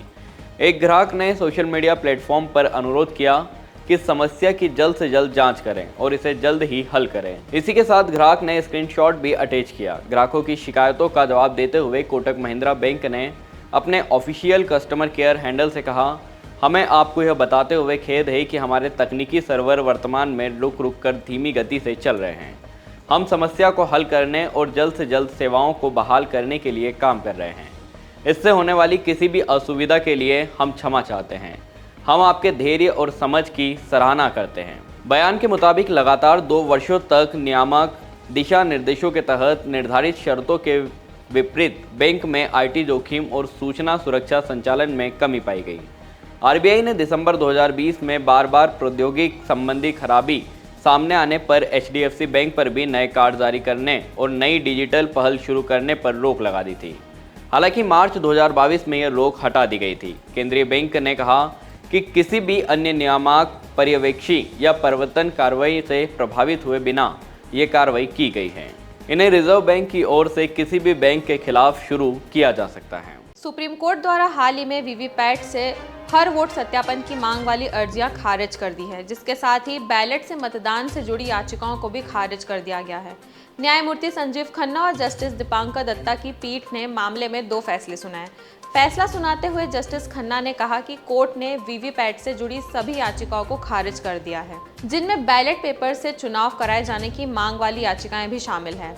हमारी आज की रिपोर्ट भी इसी विषय पर है, तो चलिए आपको बताते हैं कि सुप्रीम कोर्ट ने अपने फैसले में क्या और क्यों कहा। नमस्कार, मैं यशस्वी जोशी स्वागत करती हूँ आपका UBE न्यूज में, जहां हम न सिर्फ खबरें लाते हैं बल्कि उसका बारीक और सटीक विश्लेषण भी करते हैं। सुप्रीम कोर्ट ने इलेक्ट्रॉनिक वोटिंग मशीन EVM के वोटों की वीवीपैट पर्चियों से 100% सत्यापन की मांग वाली सभी याचिकाएं खारिज कर दी है। इसके साथ ही कोर्ट ने बैलेट पेपर से मतदान कराने वाली याचिकाओं को भी खारिज कर दिया है। सुप्रीम कोर्ट ने 2 निर्देश दिए हैं। पहला यह है कि सिंबल लोडिंग प्रक्रिया पूरी होने के बाद सिंबल लोडिंग यूनिट SLU को सील कर दिया जाना चाहिए और उन्हें कम से कम 45 दिनों के लिए सहेज कर रखा जाना चाहिए। इसके अलावा दूसरा निर्देश यह है कि उम्मीदवारों के पास परिणामों के ऐलान के बाद इंजीनियरों की एक टीम की ओर से जांचे जाने वाले EVM के माइक्रो कंट्रोलर प्रोग्राम को पाने का विकल्प होगा। इसके लिए उम्मीदवार को नतीजे के ऐलान के 7 दिनों के अंदर आवेदन करना होगा। इसका खर्च भी उम्मीदवार को खुद ही उठाना होगा। इससे पहले 2 दिन की लगातार सुनवाई के बाद पीठ ने 18 अप्रैल को याचिकाओं पर अपना फैसला सुरक्षित रख लिया था। हालांकि बुधवार को शीर्ष कोर्ट ने इस मामले को फिर से सूचीबद्ध कर दिया था। तब शीर्ष कोर्ट ने अदालत से चुनाव आयोग से कुछ बातों को लेकर स्पष्टीकरण मांगा था, जिसके बाद अदालत ने अपना फैसला सुरक्षित रख लिया था। अदालत ने कहा कि वह मतदान मशीनों के फायदे पर संदेह करने वालों और मतपत्रों पर वापस जाने की वकालत करने वालों की विचार प्रक्रिया को नहीं बदल सकती। इसके अलावा बुधवार को फैसला सुरक्षित रखते हुए पीठ ने उपचुनाव आयुक्त नितेश व्यास को कोर्ट में बुलाकर 5 मुद्दों पर स्पष्टीकरण मांगा था। कोर्ट ने कहा, हमने ईवीएम के बारे में अक्सर पूछे जाने वाले सवाल यानी FAQ देखे हैं। हम 3-4 चीजों पर स्पष्टीकरण चाहते हैं। हम तथ्यात्मक रूप से गलत नहीं होना चाहते, बल्कि अपने निर्णय में दोहरा सुनिश्चित होना चाहते हैं और इसीलिए यह स्पष्टीकरण मांग रहे हैं। पीठ ने जिन 5 सवालों के जवाब मांगे थे उनमें यह शामिल था कि क्या ईवीएम में लगे माइक्रो कंट्रोलर रीप्रोग्रामेबल हैं। इस पर व्यास ने कोर्ट को बताया था कि ईवीएम की तीनों यूनिट मतदान, कंट्रोल व वीवीपैट में माइक्रो कंट्रोलर लगे हैं। फिजिकली उन तक नहीं पहुंचा जा सकता, इन्हें एक बार ही प्रोग्राम किया जा सकता है। उन्होंने कहा, ईवीएम मशीनों को आमतौर पर 45 दिनों के लिए सुरक्षित रखा जाता है। चुनाव याचिका दायर करने की स्थिति में समय सीमा बढ़ा दी जाती है। व्यास ने पहले भी कोर्ट को ईवीएम की कार्य प्रणाली की जानकारी दी थी। फैसला सुरक्षित रखते हुए शीर्ष कोर्ट ने टिप्पणी करते हुए कहा था कि वह चुनाव को नियंत्रित नहीं कर सकता, न ही संविधान निकाय के लिए नियंत्रक अथॉरिटी के रूप में कार्य कर सकता है। गलत काम करने वालों के खिलाफ कानून के तहत नतीजे भुगतने के प्रावधान हैं। कोर्ट सिर्फ संदेह के आधार पर परमादेश नहीं कर सकता। साथ ही अदालत ने यह भी निर्देश दिया कि निर्वाचन सीट पर चुनाव के बाद 5% ईवीएम मशीनें, जिनमें ईवीएम के साथ कंट्रोल यूनिट, बैलेट यूनिट और वीवीपैट भी शामिल हो, उनके इस्तेमाल हुए मेमोरी सेमी कंट्रोलर्स ईवीएम बनाने वाली कंपनी के इंजीनियर्स द्वारा चेक किए जाए।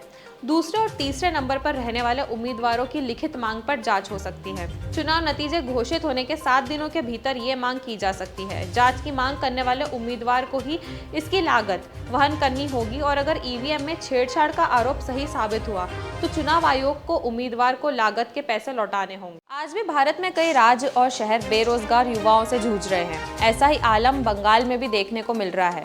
कई बार शिक्षक नियुक्तियों के दौरान लोगों को काफी परेशानियों का सामना करना पड़ता है। पश्चिम बंगाल स्कूल सेवा आयोग ने कलकत्ता हाईकोर्ट में बताया कि 19,000 नियुक्त शिक्षक पात्रता के पैमाने पर खरे उतरते हैं, जबकि 5300 नियुक्तियां संदिग्ध है। आयोग ने यह जानकारी उस मामले में दी जिसमें हाईकोर्ट के आदेश के बाद लगभग 24,000 शिक्षकों की नौकरी पर तलवार लटक रही है। हमारी आज की रिपोर्ट भी इसी विषय पर है, तो चलिए आपको बताते हैं क्या है इससे जुड़ा पूरा मामला। नमस्कार, मैं यशस्वी जोशी स्वागत करती हूँ आपका यूबीई न्यूज में, जहां हम न सिर्फ खबरें लाते हैं बल्कि उसका बारीक और सटीक विश्लेषण भी करते हैं। पश्चिम बंगाल में हजारों स्कूल शिक्षकों के भविष्य पर तलवार लटक रही है। कलकत्ता हाई कोर्ट के फैसले के बाद 25,700 से अधिक शिक्षकों की नियुक्ति रद्द हो सकती है। हालांकि ताजा घटनाक्रम में पश्चिम बंगाल स्कूल शिक्षा आयोग ने हाई कोर्ट में कहा कि केवल 5300 शिक्षकों की नियुक्तियां संदिग्ध है। आयोग ने कहा है कि 19,000 शिक्षकों की नियुक्तियां वैध होने की संभावना है। आयोग ने हाईकोर्ट को बताया कि 22 अप्रैल को पारित आदेश के बाद लगभग 19,000 शिक्षकों की भर्ती रद्द हो सकती है, लेकिन आयोग की तरफ से तय किए गए नियम और शर्तों के मुताबिक इन शिक्षकों की नियुक्तियां वैध हो सकती है। बता दें कि कलकत्ता हाईकोर्ट के आदेश के मुताबिक 2016 में हुई शिक्षकों की भर्ती को रद्द किया जाना है। अदालत का आदेश बरकरार रहने की सूरत में 25,753 शिक्षकों को नौकरी से हाथ धोना पड़ सकता है। हाईकोर्ट ने अपने सख्त आदेश में कहा है कि अवैध नियुक्ति से लाभ पाने वाले शिक्षकों को अपने वेतन भी लौटाने होंगे। फिलहाल पश्चिम बंगाल सरकार ने इस मामले में हाईकोर्ट के आदेश को सुप्रीम कोर्ट में चुनौती दी है। स्कूल सेवा आयोग ने गुरुवार को दावा किया कि हाईकोर्ट के 5300 ऐसे शिक्षक की सूची दी गई है जिनकी नियुक्तियां संदिग्ध है। आयोग ने उच्च न्यायालय की पीठ को बताया कि अधिकारियों और सरकार की तरफ से निर्धारित योग्यता के मानदंड को 19,000 शिक्षक पूरा कर सकते हैं। आयोग के अध्यक्ष सिद्धार्थ मजूमदार ने कहा, हमने अदालत के समक्ष उन शिक्षकों की सूची पेश की है जिनकी नियुक्तियों के दौरान विसंगतियां पाई गई है। आयोग ने कहा कि विसंगतियों के लिए 2 पैमाने पर विचार किया गया। पहला, ऑप्टिकल मार्क रिकॉग्नाइजेशन शीट यानी OMR शीट में हेरफेर और रैंक में उछाल। आयोग ने अदालत को बताया कि कक्षा 9th, 10th और 11th और 12th के लिए ग्रुप C और D के तहत नियुक्त ऐसे शिक्षकों की अनुमानित संख्या लगभग 5300 है। खास बात यह है कि पश्चिम बंगाल स्कूल शिक्षा आयोग के अध्यक्ष सिद्धार्थ मजूमदार का बयान ऐसे समय आया है जब हाईकोर्ट ने राज्य स्तरीय चयन परीक्षा 2016 SLST के तहत की गई भर्तियों को रद्द करने का फरमान सुनाया। अदालत के आदेश के मुताबिक शिक्षकों को अपने वेतन 12% सालाना की दर से ब्याज सहित लौटानी होगी। मजूमदार के मुताबिक एसएससी ने अब तक 2016 एसएलएसटी परीक्षा के तहत नियुक्त 19,000 से अधिक उम्मीदवारों को योग्य पाया है। इनकी नियुक्ति में कोई अनियमितता नहीं पाई गई है। उन्होंने कहा, सीबीआई और अदालत को शिक्षकों की नियुक्ति के बारे में पूरी जानकारी न देने के दावे बिल्कुल बेबुनियाद हैं। मजूमदार के मुताबिक आयोग ने कलकत्ता उच्च न्यायालय के फैसले को चुनौती देते हुए सुप्रीम कोर्ट के समक्ष एक समीक्षा याचिका दायर की है। उच्चतम न्यायालय में 2 जजों की खंडपीठ ने आयोग की इस अपील पर सुनवाई मई में करने की बात कही है। व्हाट्सएप भारत में सर्विस देना बंद कर सकता है। इंस्टेंट मैसेजिंग प्लेटफॉर्म ने दिल्ली हाई कोर्ट में कहा कि अगर उसे मैसेजेस एन्क्रिप्शन तोड़ने के लिए मजबूर किया गया तो वह भारत से चला जाएगा। मेटा के 2 बड़े प्लेटफॉर्म व्हाट्सएप और फेसबुक ने नए संशोधित आईटी नियमों के खिलाफ सुप्रीम कोर्ट में याचिका दायर की थी, जिसे सुप्रीम कोर्ट ने पिछले महीने दिल्ली हाई कोर्ट में ट्रांसफर कर दिया था। कंपनी ने कोर्ट में कहा कि नए नियमों से यूजर की प्राइवेसी खतरे में आ सकती है। मामले की सुनवाई दिल्ली हाई कोर्ट के एक्टिंग चीफ जस्टिस मनमोहन और जस्टिस मनमीत प्रीतम सिंह अरोड़ा की बेंच कर रही है। हमारी आज की रिपोर्ट भी इसी विषय पर है, तो आइए जानते हैं क्या है ये पूरा मामला। नमस्कार, मैं सिमरन शर्मा स्वागत करती हूं आपका यूबी न्यूज में, जहां हम न सिर्फ खबरें लाते हैं बल्कि उसका बारीक और सटीक विश्लेषण भी करते हैं। दोनों पक्षों के बीच संक्षिप्त बहस के बाद हाईकोर्ट ने बीच का रास्ता निकालने को कहा। मामले की अगली सुनवाई 14 अगस्त को होगी। आईटी नियम 2021 इंक्रिप्शन के साथ यूजर्स की गोपनीयता को कमजोर करता है।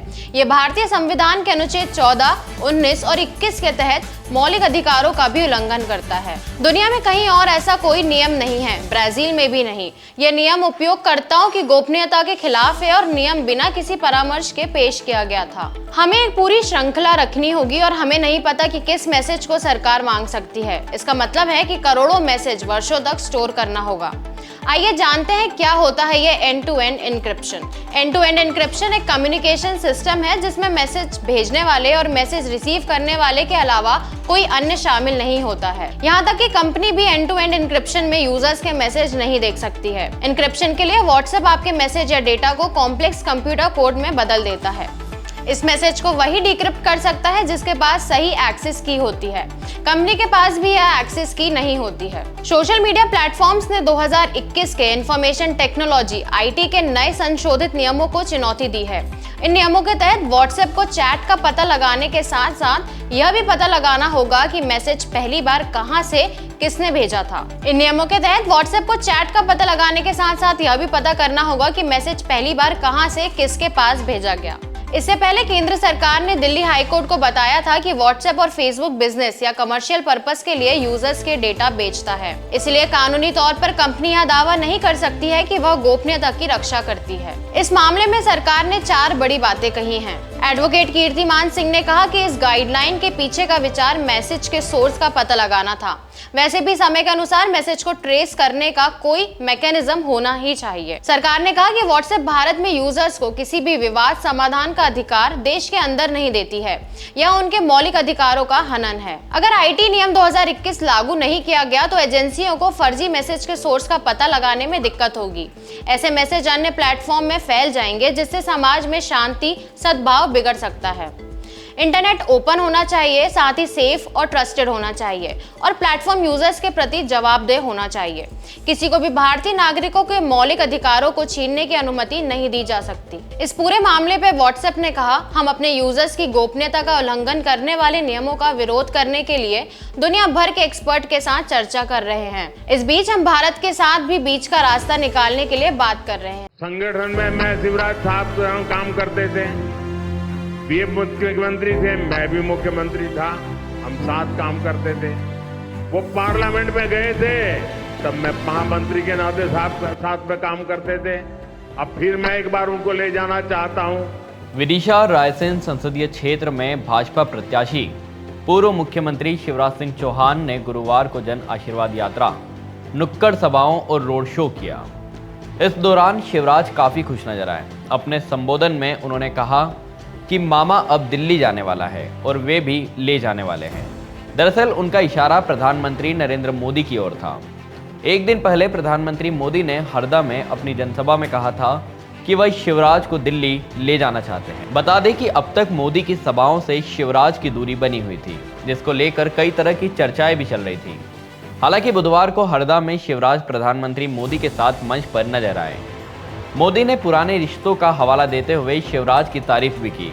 इसका असर विदिशा संसदीय क्षेत्र में भी देखने को मिला। अब तक शिवराज मतदाताओं के बीच दिल्ली को लेकर कोई बात नहीं करते थे। उनका पूरा फोकस अपने मुख्यमंत्री काल की योजनाओं पर रहता था। लेकिन गुरुवार को शिवराज ने मुस्कुराते हुए कहा कि मामा अब दिल्ली जाने वाला है। तो मौजूदा लोगों ने भी जवाब दिया कि हम भी भेजने वाले हैं। इस दौरान शिवराज ने यह भी कहा कि वे कोई सामान्य सांसद की तरह दिल्ली नहीं जाएंगे, वहां जाकर इस क्षेत्र की तस्वीर और तकदीर बदलने का काम करेंगे। शिवराज सिंह चौहान गुरुवार को गंज बासोदा के गांवों में पहुंचे। उन्होंने 21 गांवों का भ्रमण कर 9 स्थानों पर नुक्कड़ सभा को संबोधित किया। गंज बासोदा शहर में रोड शो भी किया। शिवराज भीषण गर्मी के बीच ग्रामीण क्षेत्रों का दिन भर भ्रमण करते रहे। उन्होंने विधानसभा क्षेत्र का ऐसा रूट तैयार किया था जिसमें वह करीब 80 से 90 गांवों के लोगों से मुलाकात कर सकें। वहीं 9 स्थानों पर नुक्कड़ सभा भी रखी गई थी।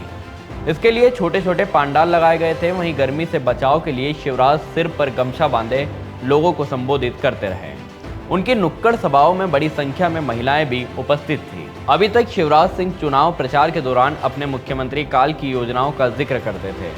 ग्रामीण इलाकों में नुक्कड़ सभाएं करने के बाद शिवराज ने गंजबासोदा में रोड शो भी किया। बता दें कि मध्य प्रदेश में विधानसभा चुनाव जीतने के बाद बीजेपी ने शिवराज सिंह चौहान की जगह उज्जैन से चुनकर आए मोहन यादव को मुख्यमंत्री बनाया है, जबकि शिवराज को उनकी पुरानी सीट विदिशा से लोकसभा का उम्मीदवार बनाया गया है।